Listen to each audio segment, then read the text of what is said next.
আলহামদুলিল্লাহ, আমার সৌভাগ্যের বিষয় যে আজকে আপনাদের সাথে একত্রিত হতে পেরেছি। এটা কি জন্য সৌভাগ্যের বিষয়, সেটা হচ্ছে একটা হচ্ছে আমরা অনেক পরিবেশে কাজ করি, কিন্তু এটা আমার পক্ষের পরিবেশ, এজন্য। আর কোনো কোনো পরিবেশে কাজ করি তখন ভয় লাগে যে এখান থেকে বেরোতে পারবো কিনা। আলহামদুলিল্লাহ, আমার কাছে দোয়া করে আল্লাহ তাআলা কবুল করুন আমাদের সবাইকে, এবং আমরা যেন হকের উপর থাকতে পারি, সালফে সালেহিনের মানহাজের উপর থাকতে পারি, সালাফি মানহাজকে টিকিয়ে রাখতে পারি, এই দাওয়াতকে সারা বাংলাদেশে বেগবান করতে পারি, এই দোয়া করি। আলহামদুলিল্লাহ, আপনারা জানেন যে আমরা আজকে একটা দাস শুরু করতে যাচ্ছি। দাসের নাম হচ্ছে, কিতাবের নাম হচ্ছে লুমআতুল ইতিকাদ আল হাদি ইলা সাবিলি রাশাদ। লুমআতুল ইতিকাদ বইটার নাম। লুমআতুল ইতিকাদ অর্থ হচ্ছে আকীদার এমন একটা অংশ যেটা না হলেই নয়। আকীদার একটি লোমা, একটা সামা, মানে মৌলিক বলকা, যেটা না হলে চলনসই একটা অংশ, যেটুকু আপনি কমপক্ষে একটা অংশ যেটা একজন মানুষের থাকা উচিত, অপরিহার্য অংশ, এটা নিয়ে আলোচনা করা হচ্ছে। বলগা, লোমা অর্থ এটাই, বলগা মানে মৌলিক একটা চাহিদা যার দরকার, যা আপনাকে সৎ পথের দিকে নিয়ে যাবে। কোনটা? সেই পথটা হচ্ছে সিরাতাল্লাযীনা আনআমতা আলাইহিম, সিরাতাল্লাযীনা আনআমতা আলাইহিম গায়রিল মাগদুবি আলাইহিম ওয়ালাদ-দাল্লিন। ওই পথটাকে, যে পথে চললে আপনি যে আকীদা ধারণ করলে এই পথে চলতে পারবেন, সে আকীদার দিকে বইটা নিয়ে যাবে। এখানে প্রথমেই আমরা একটা জিনিস আলোচনা করা, ইতিকাদ শব্দটি ব্যবহার করা হয়েছে। ইতিকাদ, দেখা গেল যে 541 হিজরিতে আমাদের ইমাম আবু মোহাম্মদ মুওয়াফফাকুদ্দিন ইবনে কুদামা আল মাকদিসি রহমতুল্লাহ আলাইহি এই কিতাবটা লিখেছেন 541 পরে। ওই সময় আকীদা পরিভাষাটি একেবারেই পরিচিত সবার কাছে, অথচ এখনও দেখবেন অনেক মানুষ আকীদা পরিভাষা বলে রাগ করে। অনেক মানুষ আছে আকীদা পরিভাষা শুনতে পারে না, বুঝছেন না? অনেকের কাছে আকীদা পরিভাষার জন্য গ্রহণযোগ্য পরিভাষা, অথচ এটা অনেক পরে, এর আগেই আকীদা পরিভাষা চলে আসছে। আমরা জানি যে রাসূলুল্লাহ সাল্লাল্লাহু আলাইহি ওয়াসাল্লাম হাদিসে আসছে, সালাতুন লা ইয়াতাকাদুহুন্না কালবুল মুসলিম। তিনটি জিনিস কোনো মুসলিমের অন্তর যদি সেগুলিকে দৃঢ় বিশ্বাসী হয়, দেখা গেল রাসূলের হাদিসেই আকীদা পরিভাষাটি আছে। এমনকি তাবেঈন, আতবাউ তাবেঈন, এরা কিন্তু শব্দটি ব্যবহার করেছে। ইমাম আবু হানিফা রাহমাতুল্লাহ আলাইহি তার ফিকহুল আকবরের মধ্যে আকীদা শব্দটি ব্যবহার করেছেন, এবং ইমাম আবু ইউসুফ আকীদা শব্দটি ব্যবহার করেছেন। এরপরে ইমামরা যুগে যুগে প্রত্যেক যুগে কিতাব লিখেছেন। ইমাম তাহাবী কিতাব লিখেছেন বয়ান আকীদাত আহলুস সুন্নাহ ওয়াল জামাআহ, 321 হিজরিতে যিনি মারা গেছেন, তিনিও এই কিতাব লিখেছেন, মানে এই আকীদা নাম দিয়ে। অথচ অনেক মানুষের কাছে আকীদা নামটি গ্রহণযোগ্য হচ্ছে না। কেন? একটাই কারণ আকীদা নাম শুনলে এটা বিশুদ্ধ করার প্রশ্ন আসে। অনেকের কাছে এরকম থাকতেই পারে, কিন্তু আমরা দেখতে পাচ্ছি, অনুগ্রহ করে মোবাইলগুলি বন্ধ করে দিন, না হলে সাইলেন্ট করো, দুটো একটা। আচ্ছা, আমরা দেখতে পাচ্ছি ইমাম ইবনে কুদামা আল মাকদিসি রহমতুল্লাহ আলাইহি তিনি এই গ্রন্থটি লিখেছেন, নাম দিয়েছেন লুমআতুল ইতিকাদ। তো ইবনে কুদামা কে ছিলেন? ইমাম ইবনে কুদামা রহমতুল্লাহ আলাইহি তিনি হচ্ছেন আবু মোহাম্মদ লকব ছিল, সাহাবুল ফিকহের মধ্যে একটা কিতাব আছে, নাম হচ্ছে আল মুগনি, আল কাফি, এই দুইটাই ওনার লেখা। আবার ইবনে কুদামা আল মাকদিসি রহমতুল্লাহ আলাইহি তিনি উসুলের মধ্যে কিতাব লিখেছেন, নাম দিয়েছে রাওদাতুন নাজির ফি জুন্নাতুল মুনাজির, উসুলের মধ্যে কিতাব আছে। আর এই কিতাবটি লিখেছেন আকীদার উপরে। আরও কিতাব আছে, শুধু একটা কিতাব উল্লেখ করছে এখানে, ছোট্ট কিতাব। আমাদের শেখ মোহাম্মদ বিন সালেহ আল উসাইমিন রাহিমাহুল্লাহ তিনি এটাকে বড় করেছেন।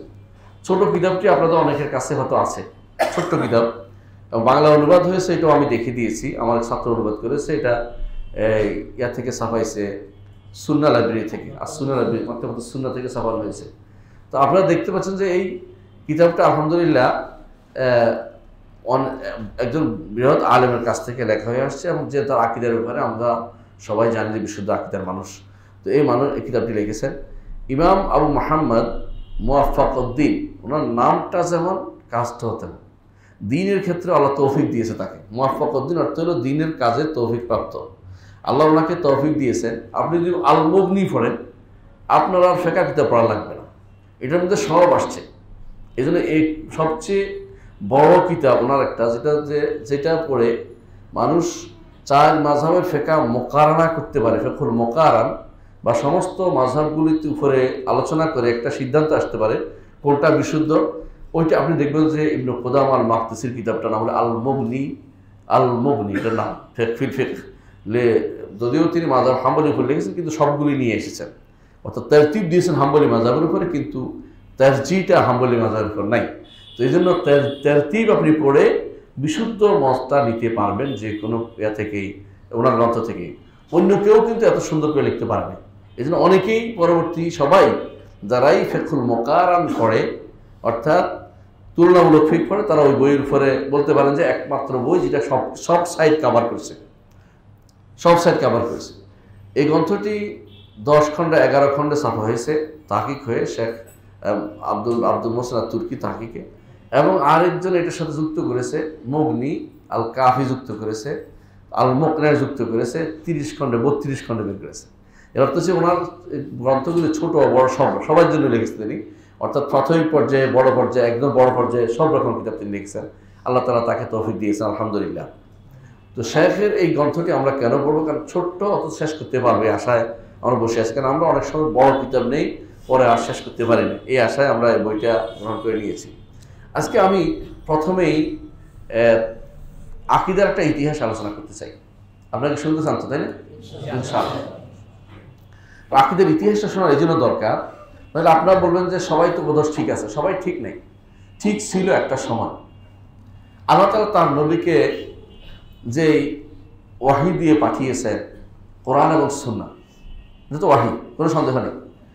একদিকে এটা ওয়াহি, একদিকে এটা নূর, কি ওয়াহি এবং নূর, আরেক দিকে এটা শিফা, মানুষের জন্য অন্তর আরোগ্য, আরেক দিকে এটা রূহ, হাদিসে আছে এটার নাম কি? রূহ। কোরআন আল্লাহ উল্লেখ করছেন যে রূহ হিসেবে পাঠিয়েছেন। তো আল্লাহর পক্ষ থেকে যে ওয়াহি এসেছে, এটা বিভিন্ন নামে বিভক্ত। হেদায়েত এটা নূর, এটা শিফা, এটা ওয়াহি, এটা রূহ, এগুলি সবই আল্লাহর পক্ষ থেকে যে যা আসছে তা। কেউ যদি কোরআন এবং সুন্নাহ ধারণ করে সে সবগুলি পাবে, এবং এর মাধ্যমেই সে ওই পথে চলতে পারবে যেই পথে ধরলে আবার জান্নাতে যেতে পারবে, যেখান থেকে আমরা চলে এসেছি। আল্লাহ তাআলা বলে দিয়েছেন, ইম্মা ইয়াতিয়ান্নাকুম মিন্নি হুদান। যখন আমাদের পিতা আদমকে পাঠিয়ে দিলেন, আল্লাহ তাআলা আদম আলাইহিস সালাতু ওয়াস সালামের তওবা কিন্তু আকাশেই কবুল করেছেন। অনেকে মনে করে থাকে দুনিয়াতে এসে কেঁদে কেঁদে 360 বছর কাটছে, নদী প্রবাহিত হয়ে গেছে, এগুলি বানোয়াট গল্প, এগুলি যেন কেউ না বিশ্বাস, আমরা করি না, আলহামদুলিল্লাহ। তো আকাশেই আল্লাহ তাআলা তার তওবা কবুল করেছেন, তারপর দুনিয়াতে পাঠিয়েছেন, কারণ দুনিয়ার জন্যই তাকে সৃষ্টি করা হয়েছে। আল্লাহ বলছে, ইন্নী জাইলুন ফিল আরদি খলিফা, এরা এই আরদের মধ্যে খলিফা তিনি, আর জান্নাতের জন্য না। তো সেইটার কারণে আল্লাহ তাআলা সিদ্ধান্ত অনুসারে তিনি দুনিয়া তাকে পাঠিয়ে দিয়েছেন। কিন্তু পাঠিয়ে দেওয়ার সময় বলেছেন, ইম্মা ইয়াতিয়ান্নাকুম মিন্নি হুদা, তোমাদের কাছে আমার হেদায়েত আসবে। এই হেদায়েত হচ্ছে প্রত্যেক নবী তার হেদায়েত নিয়ে এসেছেন, তার আল্লাহর বাণী নিয়ে এসেছেন, যা আল্লাহ তাকে জানিয়ে দিতে বলছে সেটা জানিয়েছেন। ইম্মা ইয়াতিয়ান্নাকুম মিন্নি হুদা ফামান তাবিআ হুদায়া ফালা খাউফুন আলাইহিম ওয়া লা হুম ইয়াহজানুন। যে আমার এই হেদায়েতের অনুসরণ করবে সে ব্যক্তি কোনোদিন পথভ্রষ্ট হবে না এবং কোনোদিন পেরেশান হবে না, ভয়ও পাবে না, ভয় পাবে না। ভয় পাওয়ার অর্থ কি? ভয় পাবেন অর্থ কি? সামনের জীবনে ভয় পাবে না, জান্নাতে যাওয়ার ফলে তার কোনো ভয় থাকবে না। পেরেশানি অর্থ কি? পিছনের জীবনে গুনার ফলে তার কোনো সমস্যা থাকবে না, কারণ আল্লাহ মাফ করে দিবেন। লাভ হচ্ছে এটাই যে হেদায়েত অনুসরণ করতে হবে, হেদায়েত অনুসরণ করতে হবে। অন্য আয়াতে আল্লাহ বলেছেন, ফালা ইয়াদুল্লু ওয়ালা ইয়াশকা, ফামান তাবিআ হুদায়া ফালা ইয়াদুল্লু ওয়ালা ইয়াশকা। হেদায়েত অনুসরণ করলে পথভ্রষ্ট হবে না এবং হতভাগা হবে না। পথভ্রষ্ট হবে না দুনিয়ার বুকে, আর হতভাগা হবে না আখিরাতে। সুতরাং আল্লাহর হেদায়েত অনুসরণ করতে হবে। আর হেদায়েত একমাত্র কোরআন এবং সুন্নাহর মধ্যে আছে। যতদিন পর্যন্ত হেদায়েত অনুসরণ করেছে, রাসূলুল্লাহ সাল্লাল্লাহু আলাইহি ওয়াসাল্লামের যুগে সবাই হেদায়েতের উপরে ছিলেন, কোনো পার্থক্য নেই। দু একজন উল্টাপাল্টা করতে চেয়েছে, রাসূল কিন্তু সাবধান করেছে। যারা এসে বলছে বেশি ইবাদত করতে, আমরা সারা রাত ধরে দাঁড়িয়ে থাকবো, কেউ বলছে বিয়েই করবে না, কেউ বলছে সারা বছর রোজা রাখবে, রাসূল কিন্তু অনুমোদন করেন নাই। বলে না, বেশি চাইলে হবে না, আমি যেভাবে বলছি সেভাবে চলতে হবে। বেশি চাইনি, কিন্তু রাসূলুল্লাহ অনুসরণ করতে পুরোপুরি। পুরোপুরি পুঙ্খানুপুঙ্খ অনুসরণ রসুলকেই করতে হবে। একজন যখন বলল যে এটা কোন ধরনের বন্টন, এই বন্টনে ইনসাফ রক্ষা করা হয়নি, রসুল কি বলেছেন যে এদের থেকে একটা গোষ্ঠী বের হবে যারা কোরআন পড়বে কিন্তু কোরআন তাদের গলা দিয়ে ভিতরে ঢুকবে না। এর অর্থ হচ্ছে রসুল সাবধান করে যাচ্ছিলেন যে এখন তো ভালো আছে, একটা বিশাল গোষ্ঠী আসবে, তাদের ফলে তোমাদের সাবধান হওয়া দরকার। রাসূলুল্লাহ সাল্লাল্লাহু আলাইহি ওয়াসাল্লাম আমাদেরকে সাবধান করে গেছেন জীবনের শেষ মুহূর্তে এসে বলেছেন, আমি চলে যাচ্ছি, আমার পরে তোমরা অনেক মতভেদ দেখতে পাবে। সেই মতভেদের সময় কি হবে? আলাইকুম বিসুন্নতি ওয়া সুন্নাতুল খুলাফা আর-রাশিদিন আল মাহদিয়িন আদু আলাইহা বিন নওয়াজিজ। তোমরা আমার সুন্নাত আঁকড়ে ধরবে, আমার আদর্শ আঁকড়ে ধরবে, আমার খোলাফা রাশিদদের আদর্শ আঁকড়ে ধরবে। আদু আলাইহা বিন নওয়াজিজ, গোড়ালির দাঁত দিয়ে কামড়ে ধরে থাকবে, এদিক সেদিক যাবে না। কঠিনভাবে বলেছেন। আরো বলেছেন, আমার উম্মত বিভক্ত হবে ৭৩ ফেরকায়। আগেকার লোকেরা ৭২ ফেরকায় বিভক্ত হয়েছে, তার মধ্যে আমার উম্মতের মধ্যে ৭২ ফেরকায় জাহান্নামী হবে, এক ফেরকা শুধুমাত্র জান্নাতি হবে। যারা কারা? তারা হচ্ছে মা আনা আলাইহি ওয়া আসহাবি, যার উপর আমি আছি এবং সাহাবীরা আছে। সুবহানাল্লাহ। তাহলে ওনারাই হকের উপর ছিলেন।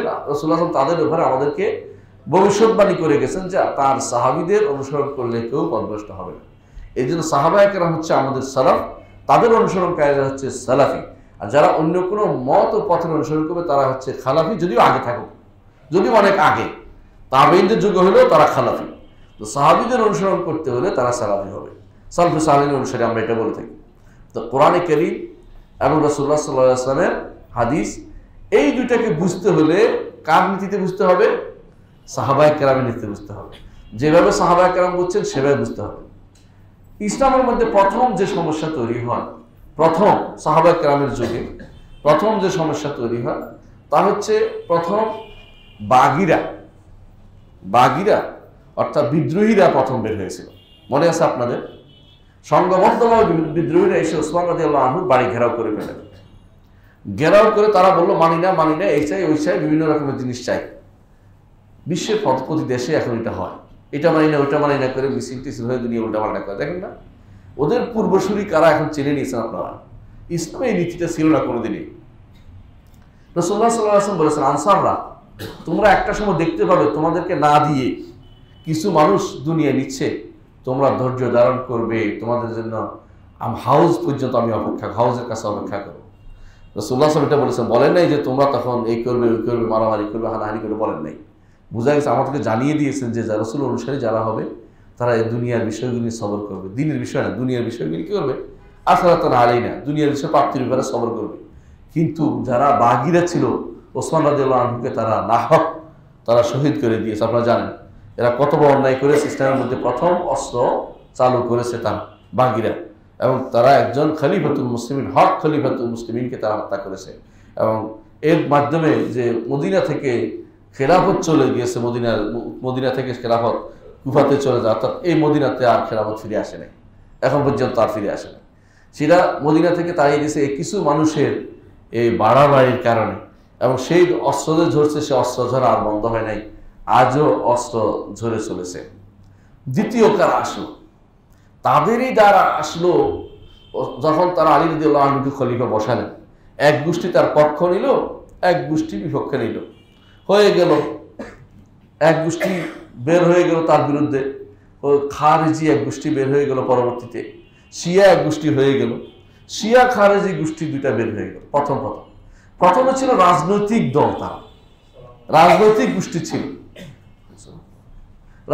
গোষ্ঠী ছিল, পরবর্তীতে এগুলি আকীদাগত গোষ্ঠী হয়ে যায়। প্রথম কি হয়? রাজনৈতিক গোষ্ঠী হয়েছিল, কি আমরা এই পক্ষ সমর্থন করি, আমি ওই পক্ষ সমর্থন করি, হতেই পারে। পরবর্তীতে পক্ষ সমর্থনের জন্য আমার এই পক্ষ সমর্থন করতে হলে এই নীতি মেনে চলতে হবে। এখন নীতি তৈরি হয়ে গেল, নীতি তৈরি হলেই কি হয়? আলাদা নীতি হয়ে গেল। এখন আমাদের ইসলামিক নীতির প্রতি আর তোয়াক্কা করলো না তারা। ধীরে ধীরে কি হলো? শিয়া বের হলো, খারেজি বের হলো, এরপরে বের হলো আকীদাগত আরেকটা গোষ্ঠী তৈরি হলো। এরা বাইরে দিয়ে প্রচারণা চালায় না, এরা হচ্ছে ইহুদি নাসারা। ওরা চিন্তা করলো যে এদেরকে আকীদাগতভাবে বিভ্রান্ত করতে হবে, দল হচ্ছে যথেষ্ট না। তখন তারা আব্দুল্লাহ ইবনে সাবা ইহুদিকে লাগাই দিল। এই শিয়াদের ভিতরে যারা আলী রাদিয়াল্লাহু আনহুর গোষ্ঠী ছিলেন, এরা কোনো আকীদাগত বিভ্রান্তি তাদের তখনও তৈরি হয় নাই। কিন্তু আব্দুল্লাহ ইবনে সাবাকে তারা পাঠালো যে জায়গায় জায়গায় কিছু বলা যায় কিনা। সেই কপট মুসলিম হয়ে সে বলল যে আলী রাদিয়াল্লাহু আনহু হচ্ছে আসল ক্ষমতার অধিকারী। তারপর সে বলল একদিন তার সামনে গিয়ে আনতা আপনি আলী রাদিয়াল্লাহু আনহু আনা কি জিনিস এটা? আনতা কি বলতে চাচ্ছ তুমি? বলছে আনতা হুয়া, আপনি সে, মানে আপনি আল্লাহ। নাউযুবিল্লাহ। আলী রাদিয়াল্লাহু আনহু তখন বললেন লাম্মা রাআইতুল আমরান মুনকারা আজ্জাজতু নারি ওয়া দাআতু কুমবার। তিনি বললেন যে আমি যখন দেখলাম যে অবস্থা এত মারাত্মক, সহ্য করার বাইরে, এটা কোন ধরনের কথা, আমাকে আল্লাহ বানাই ফেলতেছে ওরা। আমি যখন কুম্বার তার দাসটির ডাকে বললাম যে আগুন জ্বালানো পোড়াই মারবো রাগের মাথা। ইবনে আব্বাস বলেন যে আরে আমি যদি ওখানে থাকতাম নিষেধ করতাম ওনাকে, কিন্তু ওখানে ছিলেন না ইবনে আব্বাস রাদিয়াল্লাহু আনহু। তিনি আমার ভাতিজাকে নিষেধ করতাম, তিনি আমার চাচাতো ভাইকে নিষেধ করতেন এটা করতে, কারণ তারা এখন সুযোগ পেয়ে গেছে। যখন আগুন জ্বালাইছে তারা বলে যে আপনি তো আল্লাহ, কারণ আগুনের শাস্তি তো আল্লাহ দেয়। নাউযুবিল্লাহ।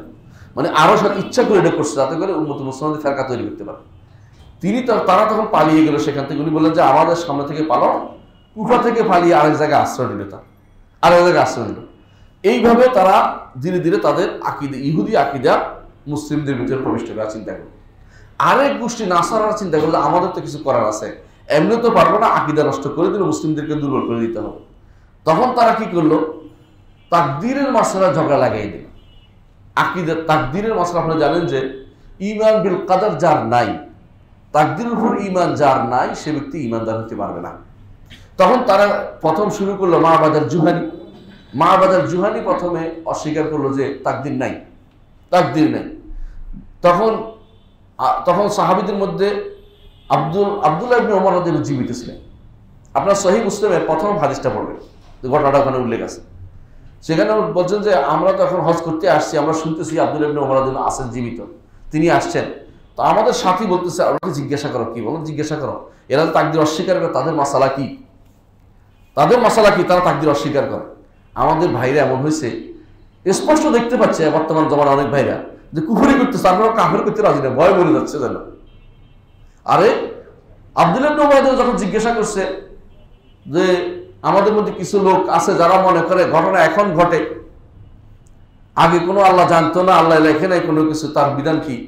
তিনি বললেন যে ওকে নিয়ে আস, আমি তার, তিনি তো চোখ অন্ধ হয়ে গিয়েছিলেন, তাকে টেনে নিয়ে আসা, আমি তার কান নাক ছিঁড়ে ফেলবো। মানে রাগে তিনি ফুসছিলেন, কারণ ঈমান নাই, তাদের ঈমান চলে গেছে। তিনি বললেন যতক্ষণ পর্যন্ত ঈমানদার হতে পারবে ততক্ষণ পর্যন্ত কেউ তাকদীর উপরে ঈমান না আনবে। আর তাকদীর কি, সেটা হচ্ছে আল্লাহ তাআলা সব আগে থেকে জানেন, সব লিখে রেখেছেন, এবং লেখা অনুসারে সব কিছু তিনি চান সেটা অনুসারে তিনি হচ্ছে সব কিছু। সুতরাং কেউ যেন এটা ব্যতিক্রম বিশ্বাস না করে। এটা হলো আকীদার মূল কথা, যে তাকদীর উপর আকীদা। আমাদের বর্তমান সময়ে দেখবেন অনেকেই কি লিখছে, মোটিভেশনাল লেখক আছে না, ওরা দেখবেন অনেকেই লিখতেছে যে আল্লাহ আমরা করব বলে লিখেছে। বুঝছেন কথাটা? আল্লাহ আপনার উপর নির্ভর করে লিখেছে না বললে আপনি ঈমান নাই, অথচ এইগুলি আকীদার শিক্ষা দেওয়া হচ্ছে। অনেক বই আছে যেগুলো আপনি দেখবেন বর্তমানে নাস্তিকতার বিরুদ্ধে লিখতেছে, তারা জবাব দেওয়ার জন্য এটা বলতেছে, মনে করছে এটা বললে যদি শান্তি পাওয়া যাবে। এটা বললে কোনো উত্তর হয় না আসলে। আল্লাহ আপনি করবেন বলে আল্লাহ লিখেছেন, কথাটা এরকম বললে আল্লাহ তাআলার স্বাধীন ইচ্ছা প্রকাশ ঘটে নাই, আল্লাহ তাআলা তিনি লেখেন না হলো। বলতে হবে আল্লাহ ইচ্ছা করেছেন, তিনি জানেন, তিনি লিখেছেন, তাই আমি করতেছি। এখন আমি জানি না তিনি আমার জন্য কি লিখেছেন, আমার দায়িত্ব হচ্ছে আমল করা, আমার দায়িত্ব কি লিখেছেন সেটা খোঁজা নয়। তবে আল্লাহ আমার উপর নির্ভর করে লিখেছে এটা বলা জায়েজ না, এটা বললে ঈমান থাকবে না, এই অবস্থা চলতেছিল। অর্থাৎ কাদেরিরা বের হলো, তখন এই খলিফাতুল মুসলিমিন ওমর ইবনে আব্দুল আজিজ রাহমাতুল্লাহ আলাইহি, তার সময় ধরে নিয়ে আসালো গাইলান আদ-দামাশকিকে। গাইলান আদ-দামাশকি নাম ধরে বলতে অনেক বল নাই বলতে হচ্ছে আমাদের আকীদা এটাই, না ভুল করে করছে, তার নাম ধরে বলতে হবে।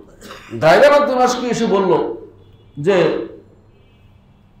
আল্লাহ তাআলা কোনো কিছু নির্ধারণ করেন নাই, নির্ধারণ করতে বাধ্য হয়ে যান, নির্ধারণ করলে বাধ্য হয়ে যান। বলতেন আল্লাহ তাআলা কোনো কিছু নির্ধারণ করেন নাই।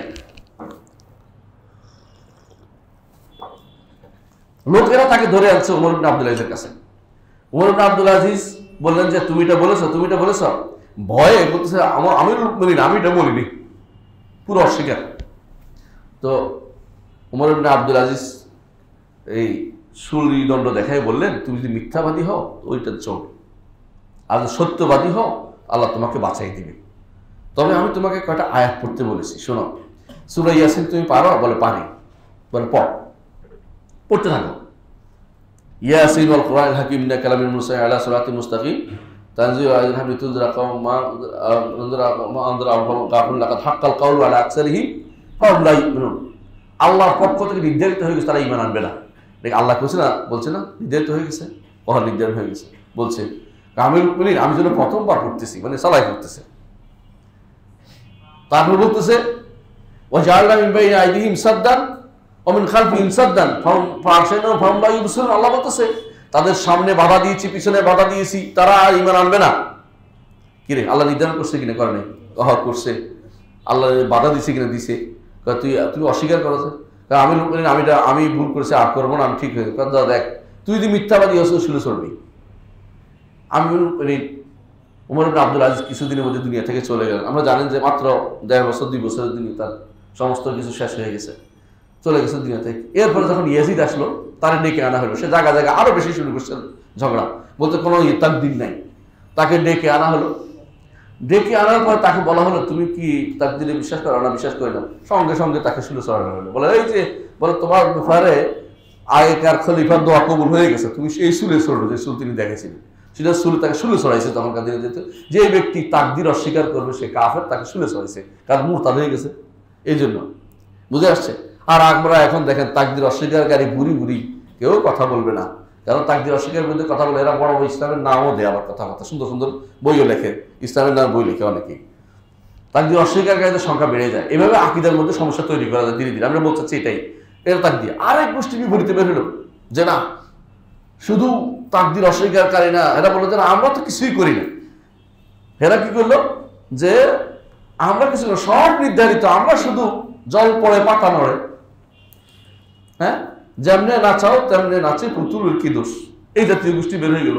এদেরকে বলা হলো জাবরিয়া ফেরকে বের হলো। কয়েকদিন পরে আরেক গোষ্ঠী বের হলো। তারা কি করলো, বললো যে আল্লাহর নাম আবার নাম গুণ আছে নাকি? আবার আল্লাহর অস্তিত্ব নিয়ে প্রশ্ন তুললো। কেন তুললো? এটা একটা কারণ আছে।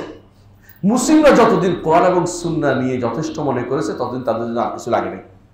ঈমানের উপর ছিল, সহিহ আকীদার উপর ছিল, এবং জান্নাতে যাওয়ার জন্য যথেষ্ট ছিল, এবং জান্নাতের সার্টিফিকেট প্রাপ্ত হয়েছিল। সাহাবায়ে কেরাম জান্নাতের সার্টিফিকেট প্রাপ্ত। কেন? কোরআন এবং সুন্নাহর একনিষ্ঠ অনুসারী ছিল, বাইরের দিকে চোখ তুলে তাকায় নাই। অন্যদিকে চোখ তুলে তাকাইলে এমন এক ফিতনা, আপনি একটু তাকাবেন আপনি বিপদে পড়ে গেছেন।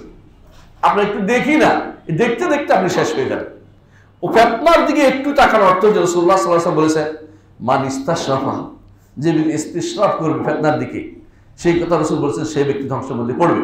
আপনারা জানেন যে একটি হাদিসে উল্লেখ আছে রাসূলুল্লাহ সাল্লাল্লাহু আলাইহি ওয়াসাল্লাম তিনি বলেছেন ফিতনা যখন আসে যে ব্যক্তি বসা থাকে সে উত্তম যে দাঁড়ানো তার থেকে, যে ব্যক্তি দাঁড়ানো তার থেকে যে ব্যক্তি উত্তম তার থেকে যে ওর দিকে হাঁটে, যে ব্যক্তি ওটার ভিতরে ঢুকছে সে ব্যক্তি যে বাইরে থাকে তার থেকে উত্তম, অর্থাৎ সে ব্যক্তি বাইরে থাকে সে উত্তম। কারণ যত বেশি আপনি তাকাবেন তত বিপদে ফেলে দিবেন। মুসলিমরা যতদিন বাইরের কোনো দর্শনকে অনুবাদ করায়নি ততদিন পর্যন্ত তারা বিশুদ্ধ আকীদায় ছিল। যখনই এরপরে মারওয়ান আল জাদি বলা সর্বশেষ যে ব্যক্তি বনি উমাইয়াদের খলিফা ছিলেন, নাম ছিল মারওয়ান ইবনে মুহাম্মদের নাম, ওরে মারওয়ান আল জাদিও বলে। কেন বলে? জাদ ইবনে দিরহাম নামে এক ব্যক্তি আছে, তার সাকাফা আউলিয়া ছিল, কাফের ছিল। সেই ব্যক্তি বাইরে অন্য ধর্মের যে সমস্ত বিদ্যা আছে এগুলি ভালোই তার আত্মস্থ ছিল। ইসলামে ওর বিদ্যা সহ ঢুকেছে, ঢুকার পরে ওই বিদ্যাটাকে ভালোই আত্মস্থ করেছে।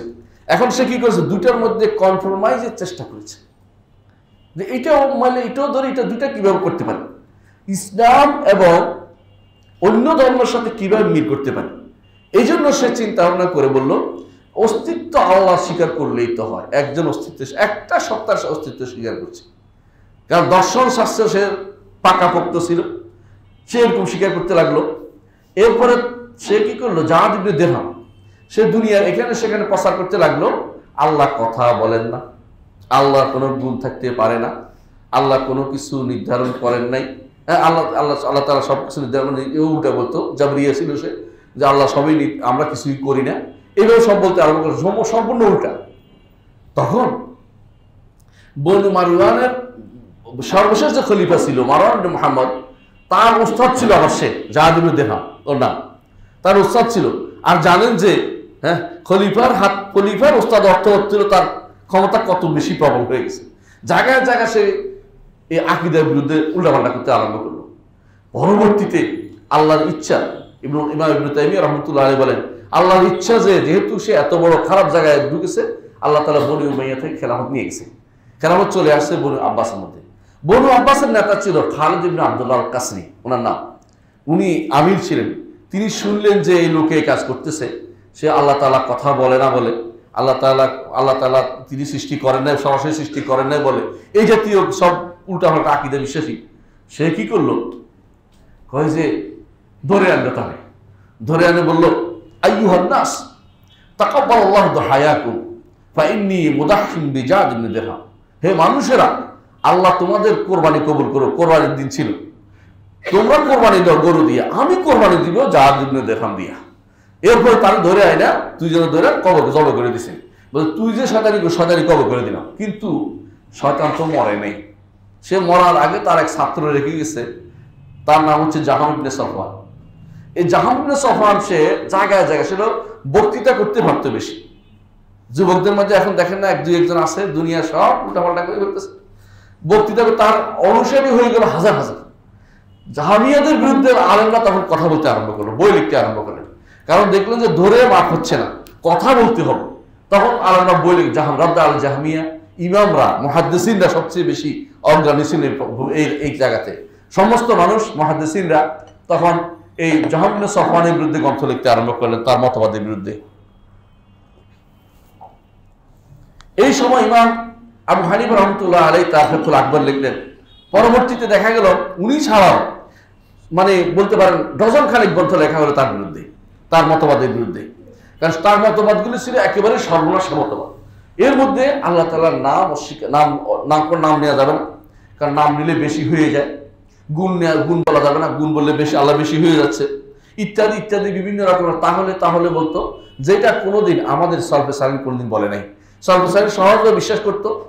কেমন সহজভাবে বিশ্বাস করতো দেখেন, রাসূলুল্লাহ সাল্লাল্লাহু আলাইহি ওয়াসাল্লাম একদিন বললেন, আল্লাহ তাআলা ওই ব্যক্তি থেকে হাসেন, আল্লাহ তাআলা ওই ব্যক্তি থেকে হাসেন যে ব্যক্তি এই কাজ করে এই কাজ করে। সাহাবী দাঁড়িয়ে বললেন, আলহামদুলিল্লাহ, যে আল্লাহ হাসেন সে আল্লাহ থেকে আমি খারাপ কিছু আশা করি না। হাসা বুঝছে কিনা? বুঝছে। কিন্তু এরা এসে হাসা অস্বীকার, আস্তাগফিরুল্লাহ, হাসতে পারে না। কেন? হাসতে তো দাঁত লাগবে, কি লাগবে, গলা লাগবে, মুখ লাগবে, ঠোঁট লাগবে, জিহ্বা লাগবে। না, আল্লাহ হাসে না। আর তোমার এগুলো লাগবে কি বলছে? আল্লাহ রাসূল বলছে হাসে, কিভাবে হাসে জানি না, আল্লাহ তো হাসে। তোমার সমস্যা কি? তোমার সমস্যা কোথায়? ওরা এটা শুনতে রাজি নেই। ওদের এটা হুবহু গ্রহণ করে নিছে মুতাজিলারা। মুতাজিলা ওদের থেকে নিছে এগুলো, আর কাদারিয়াদের থেকে নিছে তাকদীর অস্বীকার করাটা। ওই এরা আবার জাবরিয়া ছিল, জাহাম ইবনে সফওয়ান জাবরিয়া ছিল, ওরা আবার জাবরিয়া ছিল। আর এই নিছে কাদারিয়ার থেকে, এদের নাম মুতাজিলাদেরকে কাদারিয়া বলা হয়। একই সাথে দুইটা তারা, কাদারিয়া মুতাজিলা একসাথে বলা হয়। এরা কি করছে, বিভিন্ন যত উল্টা পাল্টা মত আছে সবগুলি একসাথে করে একটা মত বানিয়েছে, নাম দিছে, নিজেদেরকে নাম দিচ্ছে আহলুল আদল ওয়াত তাওহীদ। বাহ, সুন্দর নাম। নাম সুন্দর দিলেও কাজ হয় না। বর্তমানে দেখেন না, হিজবুল্লাহ একটা আছে, চিনেননি? হিজবুল্লাহ চিনেননি? কোথায়? ওই তো ইরান নয়, এটা কোথায়? লেবাননে। এটা হিজবুল্লাহ নাম দিছে তারা। হিজবুল্লাহ কি? হিজবুল্লাহ রজ্জা, এগুলি তার ইবাদত করে। এগুলি হিজবুল্লাহ বলার কোনো সুযোগই নেই, এত শয়তান এগুলো। এরকম নাম সুন্দর দিবে, কিন্তু কাজের ব্যাপারে তারা বিভ্রান্ত। যারাই আহলুস সুন্নাত ওয়াল জামাতের যে প্রতিষ্ঠিত নামগুলো আছে, এর বাইরে অন্য কোনো নাম দিবে, ওদেরকে প্রত্যাখ্যান করতেই হবে। আহলুস সুন্নাতের নামগুলি কি? আহলুস সুন্নাত ওয়াল জামাত একটা নাম, সালাফ সালাহিন অনুসারী সালাফি একটা নাম, আহলুল হাদিস ওয়াল আসার একটা নাম, অনুরূপভাবে ফিরকাতুন নাজিয়া একটা নাম, তায়েফাতুল মানসুরা একটা নাম। এইগুলি হচ্ছে গ্রহণযোগ্য নাম। এর বাইরে যদি কোনো কেউ নতুন নতুন নাম আবিষ্কার করে, ওগুলো পরিত্যাগ করতে হবে। ওই নাম নেওয়া যাবে না কোনোদিনই। ওই নামের মধ্যে হলো, এই নামগুলো আমাদের সালাফদের দেয়া নাম নয়, এই নামগুলো হচ্ছে বাইরের বানানো নাম। কেউ যদি বলে কালাম শাস্ত্র অনুসারী, বলে তোমারটা নিয়ে তুমি থাকো। দর্শন শাস্ত্রের অনুসারী, বলে তোমারটা নিয়ে তুমি থাকো। অথবা বলে মেটাফিজিক্স, বলে তোমারটা নিয়ে তুমি থাকো। তবিয়তের বাইরে, প্রকৃতির বাইরে ও সমস্ত বলে তোমারটা নিয়ে তুমি থাকো। ওগুলি আমরা অনুসরণ করবো না, কারণ আমরা এগুলি আমাদের সালাফদের থেকে পাইনি। মামুনকে প্রভাব বিস্তার করলো তখন মুতাজিলারা। মুতাজিলারা তারা খুব সাহিত্যিক ছিল, কথাবার্তা বলতে পারতো সুন্দর করে। মামুন আবার চেষ্টা করলো কি দর্শন শাস্ত্র অনুবাদ করাবে, ভারতীয় দর্শন, গ্রিক দর্শন এবং ইয়া দর্শন, মিশরীয় দর্শন, এগুলি সব সে কি করলো অনুবাদ করালো মামুন। এগুলো অনুবাদ করানোর পর এগুলি দিয়ে পড়াতে আরম্ভ করলো। বর্তমানে আছে না অনেক দর্শন পড়ানো হয়, এই দর্শন দিয়ে কি হবে, আল্লাহর কিতাব বন্ধ হয়ে গেছে, কোরআন এবং সুন্নাহ পড়া হচ্ছে না। অথচ দুনিয়ার যত বস্তা বস্তা জিনিস পড়ে আমাদের সন্তানদেরকে দিন থেকে দূরে সরিয়ে দেওয়া হচ্ছে। এগুলি পড়ানোর কোনো লাভ নেই, দিন পড়ানোর চিন্তা ভাবনা করেন। ওগুলি পড়লে ওগুলির প্রভাব থেকে যায়। একটা মিথ্যা কথা 10 বার বললে অনেক সময় সেটা অন্তরের ভিতরে গেঁথে যায়। এটাই হয় বই বলছে কায়দা, আপনারা জানেন। ঠিক বর্তমানেও তাই হচ্ছে, ওই সময় মামুনের সময় তা হচ্ছিল। কি করলো তারা, মামুন চেষ্টা করলো যে সব জায়গাতে এইটা প্রচার প্রসার করবে, তার উপরে প্রভাব বিস্তার করলো মুতাজিলারা। তারা তখন বাধ্য করলো যে সবাই যেন কোরআনকে সৃষ্ট বলে, কোরআনকে মাখলুক বলে। কোরআন কি মাখলুক না খালেক? কোনোটাই না। কোরআন কি আল্লাহর বাণী। আল্লাহর বাণী হচ্ছে আল্লাহর একটা সিফাত। একটা সিফাত অস্বীকার করার কারণে ইমামরা, ইমাম আহমদ ইবনে হাম্বল ইমাম সহ শত ইমাম কষ্ট পেয়েছে। এমনকি আহমদ ইবনে হাম্বল ছাড়া সবাইকে বাধ্য করতে পারছে, আহমদ ইবনে হাম্বল বাধ্য হন নাই। এবং তিনি বলতেন যে ব্যক্তি বলবে কোরআন সৃষ্ট সে কাফের, একটা সিফাত অস্বীকার করলে কাফের হয়। আর এখন শত শত সিফাত অস্বীকারীরা আপনাদের কাছে বড় বড় ইমানদার থেকে যায়, আমাদের কিছু করার নেই, এরকম অবস্থা তৈরি হচ্ছে। এই আহমদ ইবনে হাম্বল কষ্ট হচ্ছে, না এটা বলা যাবে না। আমির ধরে আনছে, তাকে ধরে আনি বলছে আহমদ তোমাকে আমি ভালোবাসি, পাম দিচ্ছে, বুঝলেন না, আহমদ তোমাকে ভালোবাসি, তুমি একটা শব্দ বলে দাও যে কোরআন মাখলুক, তো এটা হয়ে যায়, একটু শব্দ বলে দিলে হয়। আর আহমদ ইবনে হাম্বল বলতেন আমিরুল মুমিনিন হাতিনি দালিল মিনাল কিতাব ওয়াস সুন্নাহ, আমিরুল মুমিনিন আল্লাহর কিতাব থেকে একটা আয়াত দেন, রাসূলের হাদিস থেকে একটা হাদিস দেন, আমি মেনে নেব, আপনি কোত্থেকে দলিল দিব, আমি মুখস্থ কথা বলতেছেন কেন? এরা বাধ্য করছে কেন? এরা বাধ্য করছে কেন? এরা দলিল দেখ আমার কাছে, দলিল তো আমার কাছে, ওরা উল্টো বলছে কেন? কোরআন দিয়ে কোরআন শোনাইতে বলেছে, কোরআন দিয়ে ফু দিতে বলেছে, কোরআন দিয়ে আয়াত দিয়ে অসিলা দিচ্ছে। কোরআন ইয়া হয় কি, মাখলুক হয় কি করে? মাখলুকের তো কোনো, মাখলুক দিয়ে তো কোনো অসিলা দেওয়া যায় না। তাহলে আপনি কিভাবে আপনি এটা বলতেছেন? মামুন চলে গেল, আসলো তার ছেলেরা, তার ছেলে 3 খলিফা তাকে মারলো, আঘাত করলো। সর্বশেষ খলিফা মুতাওয়াক্কিলের বাপ যখন তাকে আঘাত করছিল ওয়াসিফ, তখন তিনি একটি কথা বলছিলেন, আমিরুল মুমিনিন আপনি তাদেরকে জিজ্ঞাসা করুন, ইমাম আহমদ ইবনে হাম্বল কষ্ট পাচ্ছে, এত পিটাচ্ছে তাকে, একটা কথা জিজ্ঞাসা করুন, ওরা যে জিনিসটা আমাকে বাধ্য করছে বলার জন্য, করার জন্য, ওই জিনিসটা কি রাসূলুল্লাহ জানতো না জানতো না? ওটা জিজ্ঞাসা করুন আহমদ ইবনে আবি দুয়াদকে। আহমদ ইবনে আবি দুয়াদ তৎকালীন প্রধান বিচারপতি, হানাফি মাযহাবের অনুসারী প্রধান বিচারপতি, তাকে জিজ্ঞাসা করুন যে সে আল্লাহ কি জানতো কি জানতো না? বলি যখন জিজ্ঞাসা করেছে আল্লাহ কি রাসূল কি জানতো কি জানতো না? রাসূল জানতো। তাহলে আমিরুল মুমিনিন রাসূল জানতো অথচ বলে নাই, আপনি কি রাসূলকে কি মনে করতেছেন, খেয়ানতকারী বলতেছেন? না না না, রাসূল জানতো না। আমিরুল মুমিনিন তাকে বলেন রাসূল যেটা জানতো না আপনি জানেন কি করে? ওয়াসিকে মাথার ভিতরে ঢুকছে, সারা রাত ধরে চিন্তা করতেছে, রাসূল জানতো না আর আমরা জেনে গেছি, এটা কিভাবে হতে পারে? রাসূল জানতো বলে নাই, রাসূল কি আমার পূর্বপুরুষ, রাসূলকে কি তারা খেয়ানতকারী বানাচ্ছে নাকি? সারা রাত ধরে চিন্তা করতে করতে কয়দিন পরে মরে গেছে। যখন খলিফা মুতাওয়াক্কিল আসলো, সেটা দেখছে সারা রাত ধরে তার বাবা কষ্ট পেয়েছে, এসে বললো যে না, যেই কারণে আমার বাবা এত কষ্ট পেয়েছে শেষ জীবনে, ওইটা হতে দিব না, এই ধর সবগুলো ধরে ভিতরে ডর। ইমাম আহমদ ইবনে হাম্বলের কাছে বললেন আপনি যা বলবেন তা শোনা হবে। বললেন যে আমি শুধু একটুকুই বলবো, কোরআন ও সুন্নাহ মতো চালাও, আমি তোমার দরবারে কোনোদিন যাবো না। দরবারে যেতেও রাজি হয়নি, দরবারে যেতেও রাজি হয়নি, কিন্তু তার আকীদার ব্যাপারে কোনোদিন সামান্যতম ছাড় দেন নাই। এটা হচ্ছে আকীদার ইতিহাস। একটি মাসালার ক্ষেত্রে, শুধু একটি মাসালার ক্ষেত্রে তিনি সেই কঠিনভাবে পর্বত প্রমাণ দাঁড়িয়েছিলেন, পর্বত সম দাঁড়িয়েছিলেন। এই আকীদার মাসালার ক্ষেত্রে আমাদেরকে পর্বত সম দাঁড়াতে হবে। এখানে কোনো ছাড় দিলে আপনার কিন্তু কম্বল শেষ হয়ে যাবে। হ্যাঁ, কি করবেন? লম্বল বাঁচতে বাঁচতে কম্বল থাকে, সব শেষ হয়ে যায়। আকীদার বিষয়ে কোনো ছাড় দেওয়া চলে না। ফিকহের মাসআলার ক্ষেত্রে দুই একটা আপনি ছাড় দিতেই পারেন, কেউ কেউ রুকু থেকে উঠে হাত বাঁধছে, কেউ বাঁধে নাই, এ নিয়ে আমার ঝগড়াটা খুব কম করতে হবে। কিন্তু আকীদার মাসআলার ক্ষেত্রে একটাও ছাড় দেয় না, একটাও ছাড় দেওয়া যাবে না। অথচ আমাদের দেশে আমি দেখতে পাচ্ছি অনেক মানুষ আপনার সাথে বসে একসাথে বসে আকীদার মাসআলাতে ছাড় চলে আসে, কিন্তু ফিকহের মাসআলাতে আমরা খুব কঠিন হই।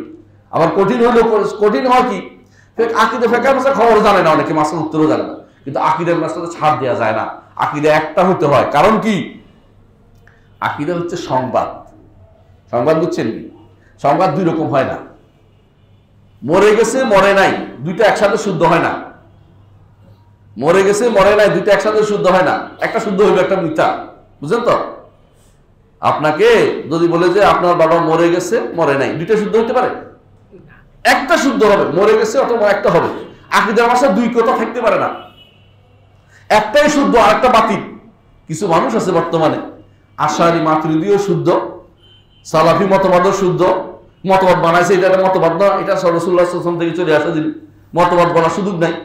অনেকে মতবাদ বানায় ফেলে, এক একটা ইজম না, এটা ইজম না, সালাফি ইজম না। কেউ সালাফি ইজম করলে মানবেন না, বলে না এটা কোরআন সুন্নাহর কথা, ইজম না, এটা মানুষের বানানো জিনিস না, এটা আমাদের সেই ধারাবাহিকতা চলে আসছে কোরআন এবং সুন্নাহ। এরা আশারি মতবাদ মাতুরিদি মতবাদ এটা তিনটা মিলে শুদ্ধ করতে রাজি হয়ে যায়, তিনটা শুদ্ধ হইতে পারে, একটা শুদ্ধ হবে। কারণ আকীদার অর্থ কি, খবর তিন রকম শুদ্ধ হয় না। হ্যাঁ, ফিকহের মাসআলার ক্ষেত্রে আপনার নির্দেশের ক্ষেত্রে তিন রকম বুঝছে, তিন রকম আমল করতেছে, হইতে পারে। একজন বুঝছে যে জামা পরে আসে, একজন বুঝছে কি সুন্দর জামা পরতে, আরেকজন বলছে না আমার বলছে প্যান্ট শার্ট পরে আসতে, আরেকজন বলছে টুপি পরে আসতে বলছে। এটা হতে পারে, বুঝের মাসকে হতে পারে, কিন্তু অর্ডার জামা পরতে বলেছে এটা সত্য, এখানে পায়জামা পরতে বলে বুঝতে হবে জামা পরতে বলছে, বুঝে আছে? খবরটা ভুল হতে পারে না, বুঝার ভুলটা হতে পারে, কেন খবরটা ভুল হতে পারে না। তিনটা শুদ্ধ অশুদ্ধ হয় কি করে? তিনটা আকীদার মাসআলা একটাই শুদ্ধ হবে, তিনটা শুদ্ধ হয় না। এই যে ব্যক্তি এগুলোর মধ্যে আছে, তারা মনে করে সালাফের মধ্যে মতভেদ ছিল, কোনোদিন না। সালফে সালেহিন ইমাম ইবনে তাইমিয়া রাহমাতুল্লাহ উল্লেখ করেন তার ফতোয়া হামাবিয়াল কুবরার মধ্যে, আপনাদের কাছে আছে কিনা জানি না, দেখবেন, ব্যাখ্যা করেছি আমি, অনেক কাছে থাকতে পারে। ভূমিকাতে উল্লেখ করেছেন যে সাহাবায়ে কেরাম অনেক ফিকহের মাসআলাতে মতভেদ হয়েছে তাদের, কিন্তু একটি আকীদার মাসআলার মধ্যে মতভেদ হয়নি। যে বুঝা গেল আকীদার মাসআলায় মতভেদ করা যাবে না, আকীদার মাসআলা শুদ্ধ থাকতে হবে। কোন ইমাম আকীদার মাসআলাতে তারা ভুল করেছে, কিন্তু তাদের ভুলটা সহনীয় পর্যায়ে ছিল, না জানার কারণে করেছে। কিন্তু এইখানেও আমরা শুদ্ধতা বলে দিই যে ইমাম তিনি আমার মাথার মুকুট, কিন্তু ভুল করেছেন, বলতে হবে এটা। এখানে কোন রকমের তাকলিদের অন্ধ অনুসরণ করে আমার ইমাম যেহেতু ভুল করেছে আমি এটা অনুসরণ করে চলে যাবো, তাহলে আবার সে কি হবে? ওই তাকলিদে আমার অন্ধ মোকাল্লেদ হয়ে দাঁড়াবে। ওইটা ইসলামের মধ্যে নাই। ভুলটা বলতে হবে, আবার শুদ্ধ করে দিতে হবে, এটা হচ্ছে ইসলামের নিয়ম। আমি যেটা বলতে চাচ্ছি সেটা হচ্ছে যে তাহলে বুঝতে পারলাম যে আকীদার মধ্যে বিভ্রান্তিটা যখন থেকে আসছে তখন থেকে সালফে সালেহিন এই নীতিতে দাঁড়িয়েছে যে তারা এর বিরুদ্ধে দাঁড়াবে। প্রত্যেকটি মাসআলার ক্ষেত্রে উত্তর লিখেছে, তারা মাসআলার ক্ষেত্রে বিস্তারিত উত্তর লিখেছে, কোরআন এবং সুন্নাহ দিয়ে দলিল দিয়ে ভর্তি করে দিয়েছে। এমন কোন আকীদার মাসআলা যেখানে দলিল কথা না, দলিল নেই, দলিল ভিত্তিক কথা দিয়েছে। এই জন্য তারা আকীদার উপর গ্রন্থ লিখেছে। আপনারা জানে আশ্চর্য হবেন, প্রথম কিতাব লেখা হয়েছে আকীদার উপর, প্রথম কিতাব লেখা হয়েছে আকীদার উপর। ইসলামের মধ্যে কোরআন এবং সুন্নাহর পরে প্রথম কিতাব লেখা হয়েছে আকীদার উপর। হাদিসের কিতাব লেখার আগেও আকীদার কিতাব লেখা হয়ে গেছে। আকীদার, এই জন্য আপনি দেখতে পাবেন হাদিসের কিতাব যখন মুখস্থ ছিল মানুষের মুখস্থ, তখনও আকীদার কিতাব ইবনে ওয়াহাব রাহমাতুল্লাহ আলাইহি তাকদীরের উপর কিতাব লিখেছেন, কাদারের উপর কিতাব লিখেছেন, তখনও ছোট ছোট আকীদার কিতাব লেখা হয়ে গেছে। ইমাম আবু হানিফা রাহমাতুল্লাহ আলাইহি 150-এ মারা গেছে, কিন্তু তখনও তিনি ফিকহুল আকবরের সূচনা করে গেছেন। এর আগেও তার আগেও যারা ছোট ছোট পরিপূর্ণভাবে সর্বদিক থেকে মিলিয়ে প্রথম লেখা হয়েছে ফিকহুল আকবর। এরপরে আরো সুন্দর করে লিখেছে ইমাম তাহাবী, কিন্তু এর মাঝখানে ইমাম বুখারী রাহমাতুল্লাহ এর পরে এসে হাদিসের কিতাব জমা করেছেন। বোঝা গেল যে আকীদার গুরুত্ব তারা বেশি দিয়েছে। কেন বেশি দিয়েছে? কারণ এই কিতাবটির যত এটা তো গুরুত্ব না দেওয়া হয় আপনার আমল রাখার মতো জায়গা হবে না। আমল করলেন সারাদিন, কিন্তু আকীদা নষ্ট, আপনার আমলের কোনো মূল্য হবে না। যদি কোনো ব্যক্তি হাদিস অস্বীকার তার ঈমান থাকে না, অথচ হাদিস অস্বীকার তা আমলও করে না, করে তারা পয়সা খরচ করে, অনেকে পয়সা খরচ করতেছে এর পিছনে, কিন্তু পয়সাগুলো কি যাবে? আল্লাহ তাআলা কোরআনে কারীম বলেছেন ফাসায়ুনফিকুনাহা সুম্মা তাকুনু আলাইহিম হাসরাতান ইয়াউমাল কিয়ামা। তারা খরচ করবে, কিয়ামতের দিন আফসোস করবে, কিয়ামতের দিন আফসোস করবে। তারা খরচ করে এরা, কিন্তু তাদের খরচটা হয় বেহুদে, এমন কাজে যে কোনো হেদায়েত নাই সেই জায়গায় তারা খরচ করতেছে।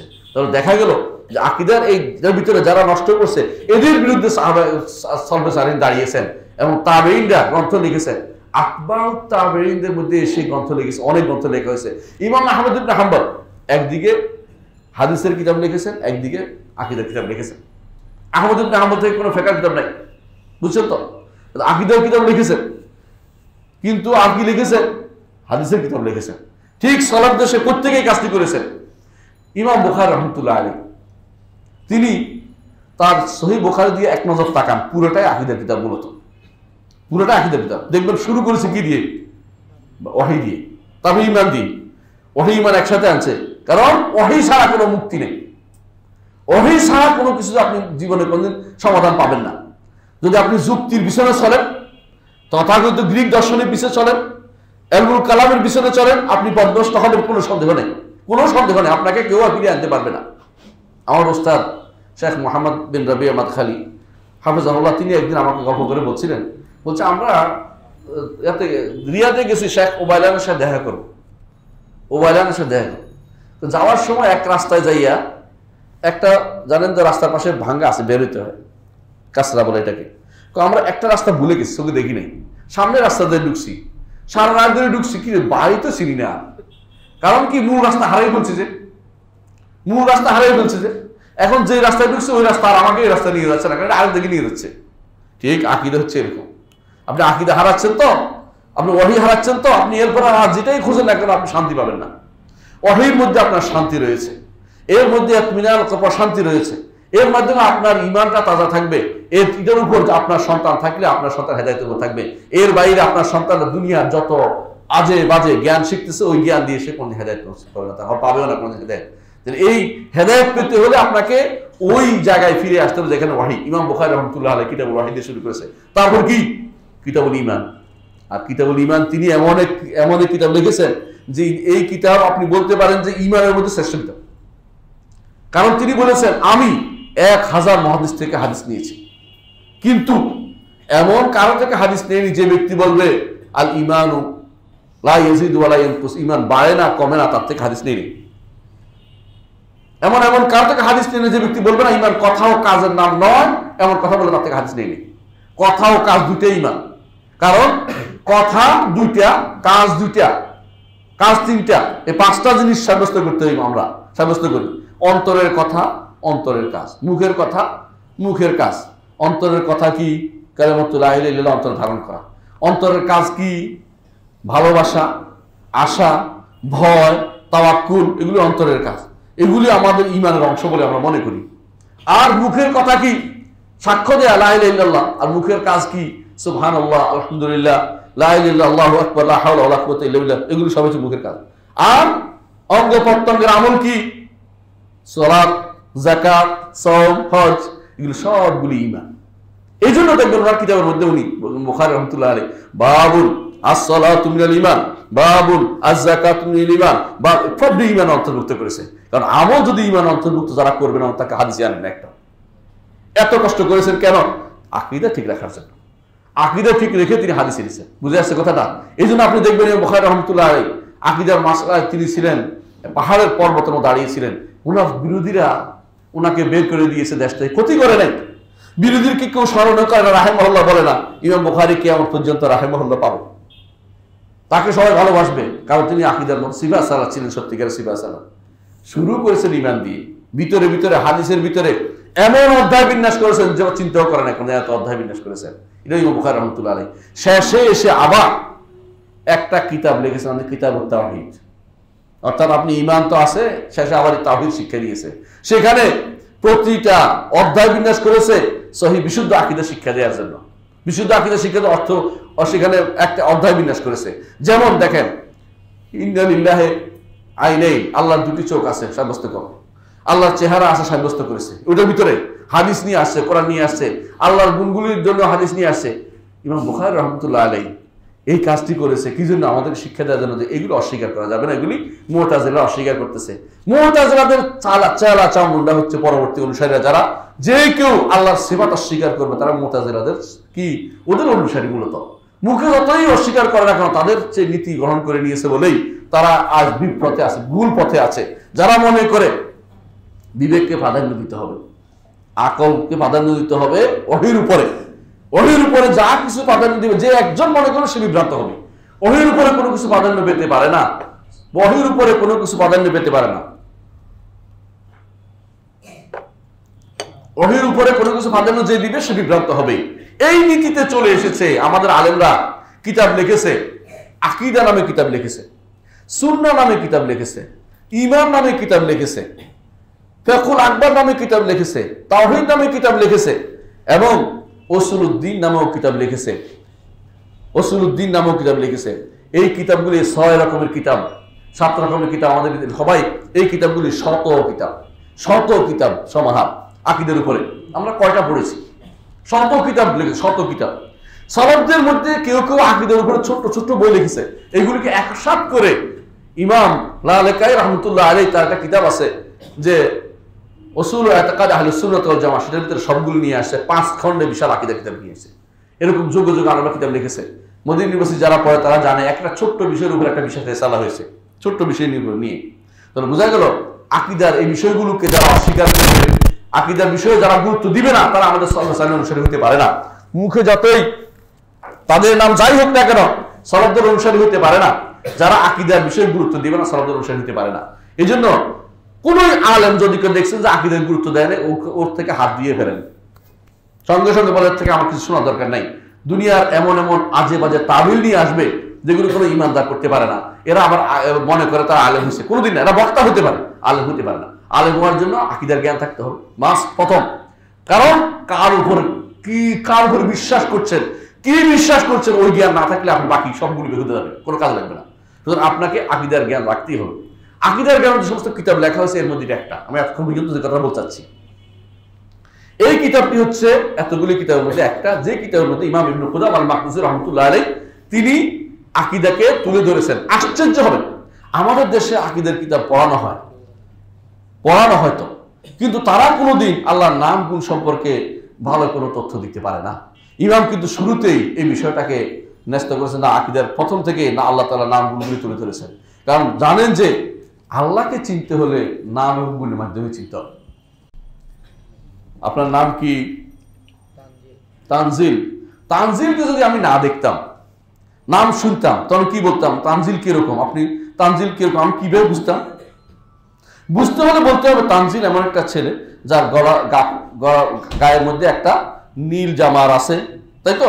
তারপরে তার আছে একটা হাত, মাথার চুল আছে, তাই না? বুঝো, 2টা হাত আছে। হ্যাঁ, গুণ দিয়ে তো তাকে চিনবো। এখন আপনি বলে গুণ নাই, তাহলে আমি তানজিল নাম একসময় বলবো তানজিল নাম আসলে কেউ ছিল না, শুধু নাম তো বুঝে যাচ্ছে না, বুঝে আসে না? যারা আল্লাহর গুণকে অস্বীকার করে তারা আসলে আল্লাহকে কখনো চিনতে পারে না।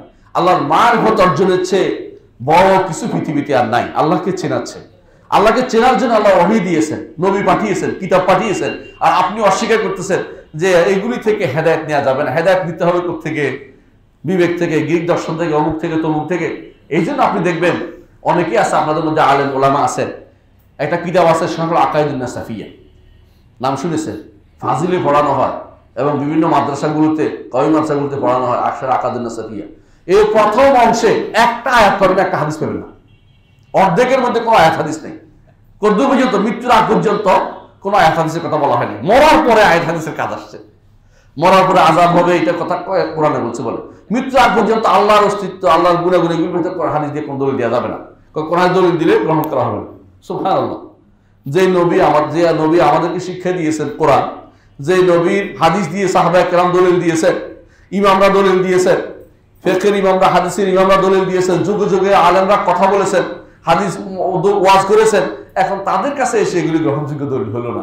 তারপরে এটা পড়ানো হচ্ছে এবং শত শত হাজার হাজার ছেলে বের হচ্ছে এই ভ্রান্ত আকীদা নিয়ে। আপনি কয়টা ঠিক করবেন? কয়টা কি সুদা করবেন? এই জন্য আপনাদের বেশি দরকার এই বিষয়টা জানার, যে যারা কোরআন এবং হাদিস দিয়ে দলিল দিতে চায় না তারা বিভ্রান্ত, পথভ্রষ্ট, ওদের থেকে কোনো কিছু আমরা গ্রহণ করতে পারি না। ইমাম ইবনে কুদামা আল মাকদিসি রাহমাতুল্লাহ আলাইহি এই গ্রন্থটা তিনি লিখেছেন এই আমাদেরকে বিশুদ্ধ আকীদা শিক্ষা দেওয়ার জন্য। এটা ছোট্ট বই, কিন্তু এটাকে ব্যাখ্যা করেছেন শেখ মোহাম্মদ সালেহ আল উসাইমিন, আমাদের ওস্তাদজি, তিনি ব্যাখ্যা করেছেন। এখন আমি শুধু ওনার জীবনী লম্বা আলোচনা করবো, এটুকুই বলবো। তিনি 541-এ তার জন্ম হয়েছে এবং তিনি 620-এ তিনি মারা গেছেন।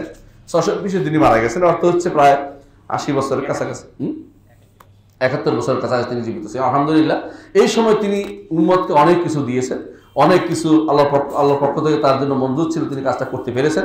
আমি শুধু একটুকুই বলবো যে এই গ্রন্থের শুরুতে আমরা একটুকু বলবো, হ্যাঁ প্রত্যেকেই, কোনো ব্যক্তি পরিপূর্ণ নন, তারও কিছু, প্রত্যেক আলেমের কোনো না কোনো কিছু ছোটখাটো ত্রুটি থাকে।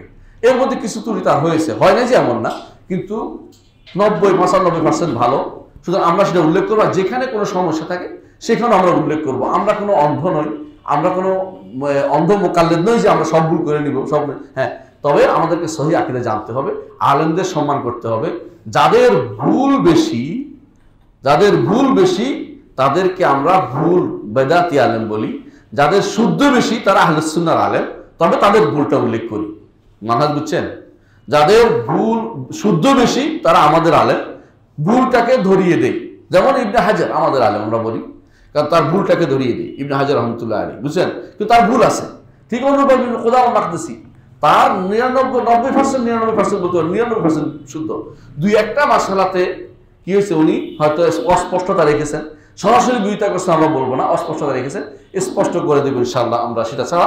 ইনশাআল্লাহ আলহামদুলিল্লাহ এই কিতাবে আমরা একটা বিশুদ্ধ আকীদার দিকে আমরা যেতে পারবো।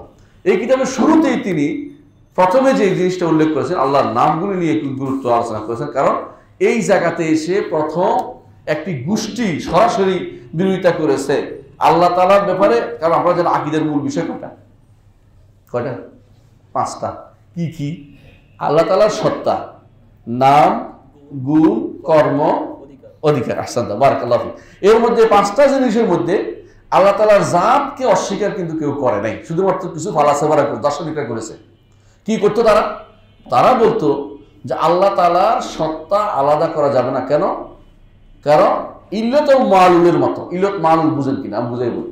এই যে বাটি বানাইছে, দেখছেন বাটির মেশিন একটা আছে না, যেটা বাটিটা বের হয়েছে, মেশিনটা ঘুরতে এটা বেরিয়ে চলে আসছে, তাই না? মেশিনে কি জানে যে আমার থেকে বাটি বের হচ্ছে? জানে না। ওরা মনে করে এরকম জগৎ সৃষ্টি এভাবে হয়েছে, এর নাম দিছে তারা ফয়েজ, তাজাল্লি, বিভিন্ন রকমের নাম দিছে, ইশরাক, এভাবে হয়েছে। আল্লাহ তাআলা নিজেও নাউযুবিল্লাহ জানে না, সত্তা আলাদা কিছু নাই, ওটার থেকে এভাবে বেরোছে। ইল্লত মালুল নাম দিছে, কারণ বেরোছে। এই যে দার্শনিকরা এটা বলতো, অর্থাৎ তারা সত্তার নাম দিতে আল্লাহ তাআলা আলাদা সত্তা, স্রষ্টাকে আলাদা একটা সত্তা সাব্যস্ত করতে রাজি ছিল না। এটা ছিল তথাকথিত দার্শনিকদের কাজ। এই গোষ্ঠী ছিল গ্রিক দার্শনিকরা, গ্রিক দার্শনিকদের এই গোষ্ঠী ছিল। এই এরিস্টটল এই জাতীয় নীতি বিশ্বাস ছিল। এরিস্টটল কখনো আল্লাহ বিশ্বাসী ছিল না, একজন স্রষ্টায় বিশ্বাস করতো না। সে ছিল ম্যাটেরিয়ালিস্ট, সে ছিল এই বস্তুবাদী। সে বলতো হ্যাঁ বস্তু থেকে একটা হয়, একটা থেকে একটা হয়েছে, এটা মানি আমি, কিন্তু তোমার আলাদা অস্তিত্ব, সে আর স্রষ্টার আলাদা অস্তিত্ব বিশ্বাস করতো না। আমাদের দেশে যে সমস্ত বড় বড় দার্শনিকের নাম বিশেষ মানুষের স্বর্ণাক্ষরে লেগে থাকে, হ্যাঁ, কে? ইবনে সিনা, ফারাবি, কিন্দি, এদের নাম নিয়ে বড় বড় কিতাব লিখে ফেলেছে এক একজনে, অথচ এরা বিভ্রান্ত ছিল। এরা ছিল ইয়ার অনুসারী, এরিস্টটলের অনুসারী। এই জাতীয় বিশ্বাস তারা করতো। এরা আখিরাতে আপনার শরীরে আবার আসবে এটা বিশ্বাস করতো না। আমরা যেটা বিশ্বাস করি এটা বিশ্বাস করতো না। হ্যাঁ, এরিস্টটল, হ্যাঁ, থলেসের আগে প্রথম থলেস কিন্তু এদের মতো ছিল না। থলেস কিন্তু আমাদের অস্তিত্ব বিশ্বাস করতো আল্লাহ। থলেস এবং আফলাতুন বা প্লেটো, যেটা এই দুইজনে একটা অস্তিত্ব বিশ্বাসী ছিল যে হ্যাঁ একজন সত্তার আলাদা অস্তিত্ব আছে। কিন্তু এরিস্টটল এসে সম্পূর্ণ ওখানে আলাদা কোনো অস্তিত্ব থাকতেই পারে না তার নিকট। কারণ থাকবে কেন, আলাদা কোথায় থাকবে, তার মাথায় আসে না, আর যেমন পরবর্তীতে আসে না। তাহলে এদের মধ্যে একটু পার্থক্য হয়েছে। এদেরকে বলা হয় ইলাহিয়িন, যারা থলেস এবং এপ্লেটো ইলাহিয়িন ছিল, কিন্তু একে বলা হয় তবেয়িন, প্রকৃতিবাদী ছিল, অর্থাৎ সে আলাদা, এরিস্টটল আলাদা কিছু বিশ্বাস করতো না। ডেমোক্রেট ছিল, সে বিশ্বাস করতো আরো আগের, সে বিশ্বাস থলেসের পরে সে বিশ্বাস করতো যে জাররা বা কি বলে এটাকে পরমাণু নীতি বিশ্বাস ছিল। এদের থেকে আমাদের দার্শনিকরা নিয়েছে, কালাম শাস্ত্রবিদরা নিয়েছে যে জুজুল আজিলা ইতাজাজ্জা, এমন একটা পরমাণু যা ভাগ করা যায় না, এটা তারা নিয়েছে। এই নীতিও আরো বিভ্রান্তিগত নীতি, এগুলি কোনোটাই কাজে লাগে না বর্তমান সময়। এগুলি সব বস্তা ফসা নীতি, কারণ এগুলি মানুষ বিশ্বাস করে না, এগুলো ভাবুকতা, এগুলি কারণ এখন সবাই শক্তি থেকে আসছে, পাওয়ার। এটাই সত্য যে আল্লাহ তাআলা ওয়াসমা বানাইনা হবে আইদিন ওয়াইনা লা মুসু, তার শক্তি দিয়ে সব সৃষ্টি করেছেন, তথাকথিত পরমাণু দেখে সৃষ্টি করেন নাই। তো এগুলি দেখেন, তাহলে একটি গোষ্ঠী আল্লাহর অস্তিত্ব নিয়ে সমস্যা তৈরি করেছে, একটি গোষ্ঠী এসে বলেছে যে আল্লাহর নাম থাকতে পারে না। এরা কারা? জাহান্নামে সফর, জাহান্নামে আল্লাহর নাম থাকতে পারে না। আরেকটা গোষ্ঠী বলেছে নাম থাকলেও গুণ থাকতে পারে, এরা কি বলছে? মুতাজিলারা। আরেকটা গোষ্ঠী বলেছে গুণ থাকলে, কিছু গুণ থাকলে সব গুণ থাকতে পারে না, এরা কারা? আশারী মাতুরিদীরা। দেখছেন তো কিভাবে ধারাবাহিকতা, পথভ্রষ্টতার একটা ধারাবাহিকতা আছে, সেই ধারাবাহিকতা আজ পর্যন্ত চলে আসছে। এই জন্য ইমামরা চেষ্টা করেছেন যে এখান থেকে মানুষকে শুদ্ধ করে দিতে হবে, কারণ আমরা স্রষ্টার সৃষ্টি, স্রষ্টাকেই যদি কোনো আমরা না চিনতে পারলাম তাহলে আমাদের জীবনটা ব্যর্থ। এই জন্য স্রষ্টাকে চিনতে হলে তার নাম এবং গুণের মাধ্যমে চিনতে হবে, এবং সেটাই হবে প্রকৃত মারিফাত। তথাকথিত যারা দরবার খুলে বসে মারিফতের দাবিদার হয়ে বসে আছে, ওরা মিথ্যাচার করছে, ওরা মিথ্যা কথা বলতেছে। ওসব দরবারে আল্লাহকে চিনা যাবে না। আল্লাহকে চিনতে হলে কোরআন এবং সুন্নাহর মাধ্যমে চিনতে হবে, ওহীর মাধ্যমে চিনতে হবে। আল্লাহকে চিনতে হলে এই আল্লাহকে চিনতে হলে সালিক কিতাবের মাধ্যমে তারা সিফাতের পর যা বলেছে এগুলি পড়েই চিনতে হবে, এগুলি পড়ে চিনতে হবে। সিদি আব্দুল কাদের জিলানী রহমতুল্লাহ আলাইহি, নাম শুনেছেন আপনারা? আব্দুল কাদের জিলানী, যার ইবাদত করতেছে মানুষ, নাউযুবিল্লাহ। অথচ তিনি একজন বিশুদ্ধ মানুষ ছিলেন। তিনি এই ইমামের ওস্তাদ ছিলেন, ওনার ওস্তাদ ছিলেন। তিনি সাব্যস্ত করছেন যে আল্লাহ আরশের উপরে। তিনি আল্লাহর নাম গুণ সব সাব্যস্ত করেছেন। যারাই আল্লাহর নাম গুণ আলাদা সাব্যস্ত করে, আল্লাহর নাম গুণ সাব্যস্ত করে, তারা ছিল সঠিক মানুষ। এদেরকে যতই দাবি করে পরবর্তীরা যে আমাদের এই ছিল, আমাদের তাদের কেউ না তারা। কারণ পরবর্তী সুফিরা হয়েছে সম্পূর্ণরূপে বিভ্রান্ত। তারা আল্লাহ তাআলার নাম গুণকে নিয়ে হাসাহাসি শুরু হয়েছে, তারা করে না, আলাদা সাব্যস্ত করতে রাজি নেই। নিজেরা দাবি করে বসে আল্লাহর নাম, নিজেরা গাউসুস সাকালাইন দাবি করে, কেউ উদ্ধারকারী, কেউ এটা কেউ এটা দাবি করে বসছে। আল্লাহর নাম গুণ আলাদা করলে ওদের ক্ষমতা থাকে না দেখে ওরা এখন তাওহীদের উপরে বড় আলোচনা করতে রাজি হয় না। সারাক্ষণ শুধু ফজিলতের আলোচনা, ওনার বাপের আলোচনা, ওনার দাদার আলোচনা, কোন ব্যক্তি মাছের আলোচনা, হ্যাঁ মাছের কেরামতি আর বাঁশের কেরামতি নিয়ে উনি ব্যস্ত আছেন। কিন্তু আল্লাহর নাম এবং গুণ নিয়ে যারা আলোচনা করে তারা আসলে আল্লাহকে চিনতে পারবে না কোনোদিনই, আল্লাহর নাম এবং গুণের বিষয়টি নিয়ে। এই জন্য আমাদের শেখ আলোচনা শুরু করেছেন, তার ভূমিকাতে আমি কয়েকটা শব্দ পড়বো ইনশাআল্লাহ, এরপর আমরা সামনে আগিয়ে যাব। প্রথমে তিনি বলেছেন আলহামদুলিল্লাহ আল মাহমুদ বিকুল লিসান, আল্লাহর জন্য যাবতীয় হামদ অর্থ কি? প্রশংসা। আসলে হামদ অর্থ শুধু প্রশংসা না। প্রশংসা তো আপনি করেন, আপনাকে একটা কিছু দিলে তখন আপনি প্রশংসা করেন, সাধারণত দুনিয়ার নীতি এটা। আল্লাহ তাআলার যে হামদ, এটা শুধু কোনো কিছুর বিনিময় হয় না, এটা শুধু তাকে ভালোবেসে যেটা হয়েছে। এই জন্য হামদ হচ্ছে যে কোনো প্রশংসার চেয়ে আরো উপরে, যেটা সাধারণত অটোমেটিক ভালোবাসা থেকে বেরিয়ে আসে, মন থেকে যে ভালোবাসার কারণে বেরিয়ে আসে, এটা হামদ। এই জন্য শুধু হামদ, এই জন্য আমার তাফসিরে দেখবেন প্রশংসা অনুবাদ করি নাই, বলছি সকল হামদ আল্লাহর জন্য। নিচে ব্যাখ্যা করেছি যে হামদ অর্থ শুধু প্রশংসা করলে এটা অপমান করা হয়। আল্লাহর জন্য হামদ কথাটা শুধু প্রশংসা করলে কমপ্লিট অর্থটা আসে না, নিচে উল্লেখ করে দিয়েছি। এর অর্থ হচ্ছে আল্লাহর জন্য যাবতীয় হামদ, যিনি প্রত্যেকটি বিকুল লিসান মাত্রই তার হামদ করতে বাধ্য, যার জিহ্বা আছে। আমরা করি না, কিন্তু আল্লাহ সৃষ্টিকুল আল্লাহকে মানে। আমরা করি না কেন? শয়তান আমাদেরকে বিভ্রান্ত করেছে এই জন্য। কিন্তু আমরা আল্লাহর হামদ করতে বাধ্য। এই জন্য আল্লাহ তাআলা হামদ প্রশংসা করেন, কোরআনে শুরু করেছেন আলহামদুলিল্লাহ রাব্বিল আলামিন। আর যখন জান্নাতে যাব, জান্নাতে আমরা যখন ঢুকবো, সর্বশেষ কি হবে? ও আখিরু দাওয়াহুম আনিল হামদুলিল্লাহি রাব্বিল আলামিন। জান্নাতের সর্বশেষ কথা হবে আলহামদ। কেমন? ইউলহামুন, তার ইলহাম করা হবে, তাসবিহ এবং তাহমিদ ইলহাম করা হবে, ইলহাম করা হবে। যারা ভিতরে থাকবে জান্নাতে ইলহাম করা হবে, এবং তারা তখন বলবে আলহামদুলিল্লাহিল্লাযী সাদাকানা ওয়াদা। দেখছেন তো, জান্নাতে গেলেও তখন আলহামদুলিল্লাহ মুখ থেকে বেরো থাকবে যে আল্লাহ আমাদের ওয়াদাকে সত্য করে দেখিয়েছেন। হামদ মুখ থেকে বের হবে। এই জন্য উম্মাতুহুল হাম্মাদুন, নবিয়ুনা মুহাম্মদ, কারণ তিনি বেশি প্রশংসা করেন, হামদ করেন, এই জন্য তার নাম হচ্ছে মুহাম্মদ। আর তার উম্মতরা হাম্মাদুন, হাম্মাদ। এবং জান্নাতে হাসরের মাঠে তার লিওয়া, তার যে ঝান্ডা থাকবে সেটার নাম হল লিওয়াউল হামদ। বুঝছেন তো? উম্মাতুল হাম্মাদুন। সুতরাং আল্লাহ তাআলার হামদ প্রকাশ করতে হবে বেশি বেশি করে। এই জন্য বলছেন মাহমুদ বিকুল লিসান, প্রতিটি জবানেতে যার জন্য হামদের প্রকাশ ঘটবে তিনি হচ্ছেন রব্বুল আলামিন, তার জন্যই যাবতীয় হামদ নির্ধারণ করা হয়েছে। তারপর বলছেন আল মা'বুদু ফি কুল্লি জামান, প্রতি যুগেই তার ইবাদত করা হয়েছে। হ্যাঁ, কিছু মানুষ তার ইবাদতের সাথে শরীক করেছে, কিন্তু কিছু মানুষ একান্তভাবে তার ইবাদত করেছে। যুগে যুগে বাকায়া আহলুল কিতাব ছিল রাসূলুল্লাহ সাল্লাল্লাহু আলাইহি ওয়াসাল্লামের যুগে, যখন দুনিয়ার দিকে আল্লাহ তাআলা তাকালেন, হাদিসে আসছে তিনি মাক্কাতাহু আরাবুহুম আজামহুম, আরব আজম যেদিকে তাকে আল্লাহ তাআলা প্রধান্বিত হয়েছেন যে আমার বান্দারা কেউ আমার ইবাদত করছে না, ইল্লা বাকায়া মিন আহলিল কিতাব, আহলে কিতাবের কয়েকজন মানুষ ছাড়া যারা একমাত্র আল্লাহর ইবাদত করেছে। তাদের মধ্যে একজন ছিলেন ওয়ারাকা ইবনে নওফল, রাসূলুল্লাহ সাল্লাল্লাহু আলাইহি ওয়াসাল্লাম যার কাছে গিয়েছিলেন, এবং তাদের মধ্যে আরো কয়েকজন ছিল বাকায়া আহলে কিতাব, তারা একমাত্র আল্লাহর ইবাদত করত। এছাড়া আরব আজম পুরোটাই ভর্তি হয়ে গেছিল মূর্তি পূজায় এবং শিরকে ভর্তি হয়ে গেছিল। তখন রাসূলুল্লাহ সাল্লাল্লাহু আলাইহি ওয়াসাল্লাম আল্লাহ তাআলা নবী হিসেবে পাঠিয়েছেন। আর এই জন্য কবি বলতেছেন মওকুফে জারাম হিফর গরম কা জুহুরতা, যে আল্লাহ জরম বন্ধ করার জন্য আল্লাহর পক্ষ থেকে গরম আসছে। দুনিয়াতে জুলুম চলছিল, জুলুম বন্ধ করার জন্য আল্লাহর পক্ষ থেকে এই মুহাম্মদুর রাসূলুল্লাহ সাল্লাল্লাহু আলাইহি ওয়াসাল্লামকে নবী হিসেবে পাঠানো হয়েছে, যাতে করে তিনি দুনিয়ার বুকে শিরিক থেকে দুনিয়াকে মুক্ত করতে পারেন। ওয়াল্লাযী আরসালা রাসূলাহু বিল হুদা ওয়া দীনিল হাক্কি লিইয়ুযহিরাহু আলা দ্বীনি কুল্লিহি ওয়ালাউ কারিহাল মুশরিকুন ওয়ালাউ কারিহাল কাফিরুন। আল মাবুদু ফি কুল্লি জামান আল্লাযী লা ইয়াখলু মিন ইলমিহি মাকান। শুরু করেছেন আলহামদুলিল্লাহ, আকীদা শুরু হয়ে গেছে। আল্লাযী লা ইয়াখলু মিন ইলমিহি মাকান, কোন জায়গা তার ইলম থেকে মুক্ত নয়। আপনাদের কাছে কিছু মানুষ আগে বলবে তো আল্লাহ তো বলছেন তিনি আমাদের সাথে আছেন, বলবে না? তো সাথে আছেন, আপনি বলছেন আরশের উপরে, সাথে আসে কেমন হইল? আরে ওইটা সাথে থাকার অর্থ ইলম সবাই করেছে, যুগে যুগে যত মুফাসসির মুহাদ্দিস সবাই করেছে। ইমাম আহমদ ইবনে হাম্বলকে জিজ্ঞাসা করা হলো যে এই যে আল্লাহ তাআলা বলছে হুয়া মাআকুম আইনামা কুনতুম, তিনি তোমাদের সাথে আছেন যেখানে তোমরা থাকো না কেন? তিনি বললেন যেমনি ভাবে তুমি বলো কাজটা করে ফেলো আমি তোমার সাথে আছি। বলেন না, আপনি চিঠি লিখে দেন, তুমি চিঠি লিখে কাজটা করে আসো, তুমি তোমার সাথে আছি। তিনি আরো বলেছেন যেমনি ভাবে চাঁদ বলে আমিও সফর করি, চাঁদও আমার সাথে সফর করে, চাঁদ কি তোমার গায়ে লেগেছিল নাকি? না।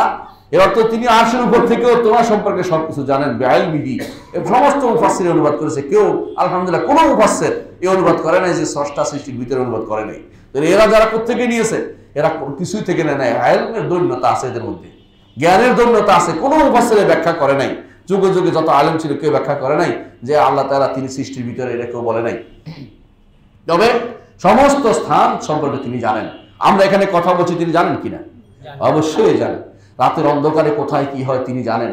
এবং রাসূলুল্লাহ সাল্লাল্লাহু আলাইহি ওয়াসাল্লামের হাদিস যেটা তিনি বলেছেন যে আল্লাহ তাআলা জানেন, এমন কি মা লা ইয়াজমান মিসকালা যারাতিন ফিস সামাওয়াত ওয়ালা ফিল আরদ, আসমান এবং জমিনের যারা পরিমাণ জিনিস কোথায় হয়েছে সেটাও তিনি জানেন। এমনকি অন্ধকার রাত্রিতে, অর্থাৎ কি রাত্রি এটা? অমাবস্যার রাত্রিতে কালো পাথরের উপরে কালো পিঁপড়া বেয়ে উঠলেও তিনি সেটা দেখেন। দেখেন না? অবশ্যই দেখেন। আপনি রাতের বেলা মনে করছেন কেউ দেখছেন না, তিনি অবশ্যই দেখছেন আপনাকে। তার কাছে দিন রাত্রি সমান। দিন রাত্রি তো আপনার চোখের সমস্যা, এই জন্য দিন রাত্রির সমস্যা পড়ছেন। আপনার চোখে বাইরে আলো না পড়া পর্যন্ত আপনি দেখতে পান না। আল্লাহর কাছে তো এই সমস্যা নেই, আল্লাহ সবই দেখতে পাচ্ছেন, আপনি আমি কি করতেছি। সুতরাং তার ইলমের বাইরে যাওয়ার কারো কোনো ক্ষমতা নেই। তিনি সব কিছু জানেন এবং সব কিছুর ক্ষমতা রাখেন। লা ইয়াশগুলু শাআনুন আন শাআন, তারপর বলতেছে কোনো বিষয় করতে আরেক বিষয় তাকে ব্যস্ত রাখে না। আমাকে যদি কেউ একটা প্রশ্ন করে আমি বলবো পরে রাখেন। হ্যাঁ, চা খাইতে গেলে আপনার পড়া বন্ধ হয়ে যায়, কথা বলতে গেলে ওদিকে তাকানো বন্ধ হয়ে যায়। কিন্তু আল্লাহ তাআলার জন্য এরকম না। একই সাথে তিনি লক্ষ লক্ষ কোটি কোটি কোটি কোটি প্রাণীর কথা তিনি জবাব দিচ্ছেন, তাদের অভাব পূরণ করতেছেন, কোনো সমস্যা হচ্ছে না। আপনি একটা শুনলে একটা শুনতে পান না, চুপ কর, কারণ আমি একটা শুনি নাই। হ্যাঁ, কারণ আপনি এরকম, আল্লাহ তাআলা এরকম না। একসাথে তিনি কোটি কোটি প্রাণীর অবস্থা শুনছেন, জবাব দিচ্ছেন। আপনার কাছে এটা বুঝলে সহজ হয়ে যাবে হাসরের মাঠে হিসাব, বুঝছেন কিনা? হিসাব কেমন? সারিয়ার হিসাব, এত দ্রুত কেমন হিসাব নিবেন? সবারটাই নিবেন, একসাথে নিতে পারবেন। একটা নিতে একটা বাধা হবে না। হ্যাঁ, ওরটা নিতে পারলে তোমারটাও নিতে পারবে, সমস্যা হবে না। একসাথে নিবেন। ইন্না রাব্বাকা সারিউল হিসাব, আল্লাহ বলতেছে দ্রুত হিসাব নিবেন। কারণ কোনো কাজ তাকে আরেক কাজ থেকে বাধা দিতে পারে না। একসাথে তিনি সমস্ত কাজ করতে পারেন। একসাথে যেভাবে তিনি সব শুনতে পারেন, সেইভাবে একসাথে তিনি সমস্ত কাজ তিনি একসাথে সম্পন্ন করতে পারেন। কোনোটাতে কোনো বাধা হবে না, হাসরের মাঠেও বাধা হবে না। এটাকে ইমানদার বিশ্বাস করে। লা ইয়াশগুলুহু শাআনুন আন শাআন, কোনো কাজ আরেক কাজে তাকে বাধা দিতে পারে না। এক কাজ করতে গিয়ে আরেকটা বাধা হবে এরকম না। আল্লাহ তাআলা কোরআনে কারীমে বলেছেন কুল্লু ইয়াউমিন হুয়া ফি শাআন, প্রতিদিন প্রতি রাতে তিনি কিছু না কিছু করেন। কি করেন? কারোর জন্য মৃত্যু নির্ধারণ করেন, কারোর জন্য জীবন, কারোর জন্য ব্যবসা, কারোর জন্য ব্যবসাতে খারাপ, হ্যাঁ লস, কারোর জন্য লাভ নির্ধারণ করছেন, প্রতি রাত্রিতে নির্ধারণ করছেন। আপনি বলেন যে প্রতি রাত্রিতে কখন, আপনি কখন খুঁজেন না, আল্লাহর জন্য এক সময় বাধা হয় না। তিনি আপনার মতো এরকম রাত্র নির্ধারণ করে এই টাইমে এটা থাকতে হবে এরকম কিছু না, তিনি করে যাচ্ছেন। কুল্লাই অনুভব হিসাব, এর অর্থ হচ্ছে আপনার জন্য নির্ধারণ, সবার জন্য তিনি প্রতি রাতে একবার নির্ধারণ করেন। আর নির্ধারণের বিষয়টি আপনি জানেন যে 5 বার হয়, 5 বার হয়, প্রতিটি মানুষের জন্য 5 বার নির্ধারণ হয়। এই 5 বার বা 4 বার নির্ধারণ হয়, প্রতি মানুষের জন্য নির্ধারিত। এই জন্য এই জিনিসগুলো আমরা আরো সামনে আলোচনা করবো, যে নির্ধারণ হয়, আপনি এই নির্ধারণের বাইরে নয়। এত নির্ধারণের পরে আপনি যদি বলেন যে না তাকদির বলতে কোনো কিছু নাই, তাহলে আপনি কি ইমানদার থাকতে পারেন? ইমানদার থাকতে পারেন না। কেউ যদি বলে যে না নির্ধারণ করছে মানুষের দেখে দেখে, তাহলে আরো বড় বিভ্রান্তি। এই যে বিভ্রান্তি, এটা তথাকথিত মুতাজিলাদের কথা হয়ে গেল। আপনি বন্দার কর্মের উপর আল্লাহ নির্ভরশীল বানাচ্ছেন না, বন্দার কর্মের উপরে আল্লাহ নির্ভরশীল না। তিনি সর্বা, তিনি যা ইচ্ছা তা নির্ধারণ করেন। ফাআলুল লিমা ইয়াশা লা ইউসআলু আম্মা ইয়াফআলু ওয়া হুম ইউসআলুন। তিনি কি করবেন আপনাকে জিজ্ঞাসা করে করবেন না, আপনাকে জিজ্ঞাসা করো আপনি কি করেছেন। আল্লাহ তাআলা এটা বলেছেন, ফাআলুল লিমা ইয়াশা, যা ইচ্ছা তা তিনি করেন। এটা বিশ্বাস করতে হবে। তিনি লিখেছেন, আমি জানি না কি লিখেছে, আমার দরকার হচ্ছে ওইটা খোঁজা নয় যে তিনি কি লিখেছেন। আমার দায়িত্ব হচ্ছে আমল করে যাওয়া, আমার দায়িত্ব হচ্ছে কোরআন এবং সুন্নাহ অনুসরণ করে যাওয়া। ওইটা খোঁজার দায়িত্ব আমার নয়, ওইটা অবশ্যই লেখা আছে, বিশ্বাস করতে হবে। আমি যদি এটা করতে পারি, মসজিদে আসতে পারি, আমার কিছু ভালো। আর মসজিদে আসার সৌভাগ্য আমার না হয়, তাহলে আমার জন্য বিপদ অপেক্ষা করছে। এই জন্য মনে করতে হবে যে তিনি সব কিছু নির্ধারণ করেছেন, কোনো কাজ করতে গিয়ে আরেক কাজ তার জন্য বাধা হয় না। জাল্লা আনিল আশবাহি ওয়াল আমদাদ, তিনি পবিত্র যাবতীয় আসবাহ থেকে। আসবাহ হলো মত, অর্থাৎ তার মতো কোনো কিছু নাই, বুঝছো তো? তার মতো কোনো কিছু নাই। কোথায় কোরআনে কারিমে এটা কোথায় আসছে? লাইসা কামিসলিহি শাই, লাইসা কামিসলিহি শাই ওয়া হুয়াস সামিউল বাসীর। লাইসা কামিসলিহি শাই ওয়া হুয়াস সামিউল বাসীর, তিনি নিজে উল্লেখ করবেন, এটা তিনি নিজে উল্লেখ করবেন। ওয়াল আন্দাদ, এবং শিরিক থেকে। একটা হচ্ছে মত হওয়া, একটা হচ্ছে শরীক হওয়া, অংশীদার হওয়া। আন্দাজ হচ্ছে অংশীদার হওয়া। এই জন্য হাদিসে আছে রাসূলুল্লাহ সাল্লাল্লাহু আলাইহি ওয়াসাল্লামকে জিজ্ঞাসা করা হয়েছিল, আইয়ুদ যামবি আযম, সবচেয়ে বড় গুনাহ কোনটি? রাসূল বলেছেন, আনতা জাআলা লিল্লাহি নিদ্দান ওয়া হুয়া খালাকাকা, সবচেয়ে বড় গুনাহ হচ্ছে তোমার রবের সাথে তুমি একটা নিদ সাব্যস্ত করো, যে অথচ তিনি তোমাকে সৃষ্টি করেছেন। এই নিদ অর্থ কি? শরীক, অংশীদার। আল্লাহ তিনি তোমাকে সৃষ্টি করেছেন, অথচ তুমি তার জন্য শরীক সাব্যস্ত করেছো, যে না আল্লাহ আপনি সৃষ্টি করলেও আপনি সব পাবেন না, কিছু আমাদের দেবতাদেরকে দিতে হবে, কিছু আমাদের ওলি আল্লাহদেরকেও দেয়া লাগবে। এই বা আশা করে বসে আপনি তো আল্লাহর সাথে শরীক করেছেন, সবচেয়ে বড় গুনাহ। তিনি আপনাকে সৃষ্টি করেছেন। আল্লাহ তাআলা কোরআনে কারীমে বলেছেন, কুল উদউল লাযিনা যাআমতুম মিন দুনিল্লাহ লা ইয়ামলিকুনা মিসকালা যারাতিন ফিস সামাওয়াতি ওয়ালা ফিল আরদ, যাদেরকে তোমরা ডাকো দুনিয়ার বুকে, এরা লা ইয়ামলিকুনা মিসকালা যারাতিন ফিস সামাওয়াতি ওয়ালা ফিল আরদ, আসমান জমিনের একটা রাই পরিমাণও মালিক না। তাহলে মালিকেরা কার? আল্লাহ। তিনি ব্যতীত কেউ কোনো কিছুর মালিক না, মালিক কোনো কিছু না। লা ইয়ামলিকুনা মিসকালা, তারপর হচ্ছে ওমা ফিমা মিন শিরকি, এদের মধ্যে কোনো অংশীদারও নাই। যে মালিক না, হয়তো মালিকের অংশীদার হতে পারে, অংশীদারও নাই কেউ, অংশীদারও নাই। ওয়ালা ইয়ামলিকু শাফা, এমনকি সুপারিশ করার অধিকারী কেউ নাই। তাহলে আল্লাহ তাআলা সর্বসর্বা, তিনি সর্বসর্বা। তাহলে আল্লাহর সাথে আরেকজন আসে কি করে? শিরকের মূল উৎপাদন করে সূরা সাবা 22 নম্বর আয়াত, সূরা সাবা 22 নম্বর আয়াত মুখস্থ করবেন, 21-22 নম্বর আয়াত। শিরকের মূল উৎপাদন করে দিয়েছে। যে কোনো সময় দেখবেন, পরে তাফসীর পড়ে দেখবেন যে সূরা সাবার 22 নম্বর আয়াত আপনাকে বুঝাই দিচ্ছে যে আল্লাহর সাথে কেউ সৃষ্টি করে নাই, আমাদের কেউ আল্লাহ সৃষ্টি করেছে। শরীক আনাও কেউ না, আসমান জমিনের কারো মালিকও কেউ না, শরীকও কেউ না, অংশীদারও কেউ না। বাকি থাকলো কি? কিছুই নেই। এখন বলে না বাকি থাকলে একটা হতে পারে, সুপারিশ করতে পারে। আল্লাহ সাল্লাম বলে এমনি সাফা, সুপারিশ করার জন্য অনুমতি লাগবে। তাহলে আপনি এদের পিছনে দৌড়াচ্ছেন কেন? এদের পিছনে কেন দৌড়াচ্ছেন? যে আল্লাহ বলছেন যে তিনি সৃষ্টি করেছেন, স্রষ্টা আর কেউ নাই। যে আল্লাহ বলছেন তিনি মালিক, মালিক আর কেউ নাই।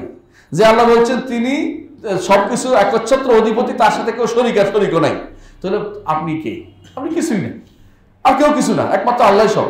তাহলে আবার বলতে পারেন যে হ্যাঁ তিনি সুপারিশ করলে কেউ সুপারিশ করেন, বলতে সুপারিশ করতে হলে আমার কাছে অনুমতি চাইতে হইব। তাহলে ওই বেটাকে যার পিছনে আপনি দৌড়াচ্ছেন সে কে? সে কেউ না। এই সমস্ত পিছনে আপনি হাঁটবেন কেন? আপনি তো আল্লাহকে খুশি করার জন্য। আল্লাহ বলছে উদউনি আস্তাজিব লাকুম, আমাকে ডাকো আমি তোমার ডাকে সাড়া দেবো। আপনি বলছেন না আপনাকে ডাকতে, আপনাকে ডাকে, আপনি সাড়া দিবেন না, আমি অমুকের কাছে যাই, অমুকে। আল্লাহ বলছে, আরে আমি তোমাকে ডাকছি, সরাসরি আমার কাছে আসো। আপনি বলছেন না না, আমি ওদের কাছে ঘুরে ঘুরে আপনার কাছে যাবো। আপনি পাগল না? যদি আপনাকে যদি আপনাকে ধরেন সৌদি সরকার বলে যে, সৌদি সরকার বলছে যে দূরে আছে জন্য, তাদেরকে বলে যে আসো আমার কাছে সরাসরি, তোমার একটা কার্ড দিয়ে দিলাম, ট্রাম্প কার্ড, চলে আসবে আমার কাছে সোজা। আপনি বললেন যে না, মানা যায় না, আমি এখন তাহলে রাশিয়া ঘুরে যাবো, উনি কিছু বললে তাহলে শুনবে। আরে আমি তোমার ডাকছি আমার কাছে আসা, তুমি বলতেছো রাশিয়া ঘুরে আসবে। তো কথাটা বুঝাতে পারছি? এই জন্য আল্লাহ তাআলা আন্দাজ, শিরক থেকে মুক্ত, এটা আপনাকে বলতে হবে। এবং তিনি পবিত্র। সাহিবা, সাহেবা অর্থ কি? স্ত্রী। স্ত্রী থেকে তিনি মুক্ত। স্ত্রী কে দাবি করেছে? আরবের মুশরিকরা বলতো আল্লাহ তাআলা তিনি জিনদের, নাউজুবিল্লাহ, জিনদের একটা গোষ্ঠীর সাথে বিয়ে করার কারণে তার সন্তান হয়েছে মালাইকা, নাউজুবিল্লাহ। আল্লাহ তাআলা, এই জন্য আল্লাহ তাআলা বলছেন ওয়ালাম ইয়াত্তাখিয সাহিবাতান ওয়ালা ওয়ালাদা। কোরআন কারীমে আল্লাহ উল্লেখ করেছেন তিনি সাহিবা, কোনো স্ত্রী গ্রহণ করেন নাই, সন্তানও গ্রহণ করেন নাই। বরং বলেছেন তাকাদুস সামাওয়াতু ইয়াতাফাত্তারনা মিনহু ওয়া তানশাক্কুল আরদু ওয়া তাখিরুল জিবালু হাদ্দা আন দাউ লিররহমানি ওয়ালাদা ওয়া মা ইয়ানবাগি লিররহমানি আন ইয়াত্তাখিযা ওয়ালাদা। যে আল্লাহর জন্য সন্তান হওয়া কখনো শোভনীয় নয়। আল্লাহর জন্য সন্তান ডাকিও না, আল্লাহর জন্য স্ত্রী ডাকিও না, আল্লাহর জন্য স্ত্রী হওয়া যায় না, আল্লাহর স্ত্রী হওয়া তোমাদের ধারণা। মানুষ কি করে, যে যতটুকু ধারণা এর বাইরে যেতে পারে না। আপনি তার সন্তানকে, আপনার ছেলেকে জিজ্ঞাসা করেন বা কেউ জিজ্ঞাসা বড় কে রে, বলবো আমার বাবা। কারণ ধারণা তার বাপ পর্যন্তই, বুঝছেন না? মানুষের ধারণা বিয়ে পর্যন্ত আর সন্তান পর্যন্ত। এই জন্য সে আল্লাহকে ওইরকম বানাই বলতেছে না, আউযুবিল্লাহ। অর্থাৎ তার আওহাম, যেটা ইমাম বলেছেন, ইমাম তহাবি বলেছেন লা তাবলুগুল আওহাম, যে মানুষ ওহাম ধারণা করে করে সাব্যস্ত করেন, তার ধারণার একটা লিমিট আছে। এই জন্য সে ওদিকে চলে যায়। ধারণা লিমিটে যাবে, আপনি ওহির অনুসরণ করে আপনি হেদায়েত পাবেন। ধারণা করতে করতে আপনি নষ্ট হয়ে যাবেন। এই জন্য ইমাম বলতেছেন যে তানাজ্জাআনিস সাহিবাতি ওয়াল আওলাদ, তিনি সন্তান গ্রহণ এবং স্ত্রী গ্রহণের থেকে মুক্ত, পবিত্র। এই জন্য আমরা সুবহানা যখন বলি, একজন মানুষ সুবহানাল্লাহ যখন বলে, সুবহান রাব্বিয়াল আলা যখন বলে, সুবহানা অর্থ আপনি অর্থ বুঝবেন এটা যে তিনি সুবহানা পবিত্র, আন ইত্তিখাযিল আওলাদ এবং ইত্তিখাযিস সাহিবা, স্ত্রী থেকে গ্রহণ থেকে মুক্ত, সন্তান গ্রহণ থেকে পবিত্র। এটার অর্থ আপনাকে বুঝতে হবে এটা। অর্থাৎ দুনিয়ার মানুষ যে খারাপ গুণ দেয় তার সম্পর্কে, তা থেকে তিনি মুক্ত, তা থেকে তিনি মুক্ত। এই খারাপ গুণ থেকে তিনি পবিত্র। এই জন্য তিনি প্রশংসা করেছেন সুবহানা রাব্বিকা রাব্বিল ইজ্জাতি আম্মা ইয়াসিফুন। তারা যে সমস্ত খারাপ গুণ দেয় তা থেকে মুক্ত হয়েছে আমার রব পবিত্র, সুবহানা, মহাপবিত্র। ওয়া সালামুন আলাল মুরসালিন, রাসূলদের জন্য সালাম। কেন দিছে রাসূলদের সালাম?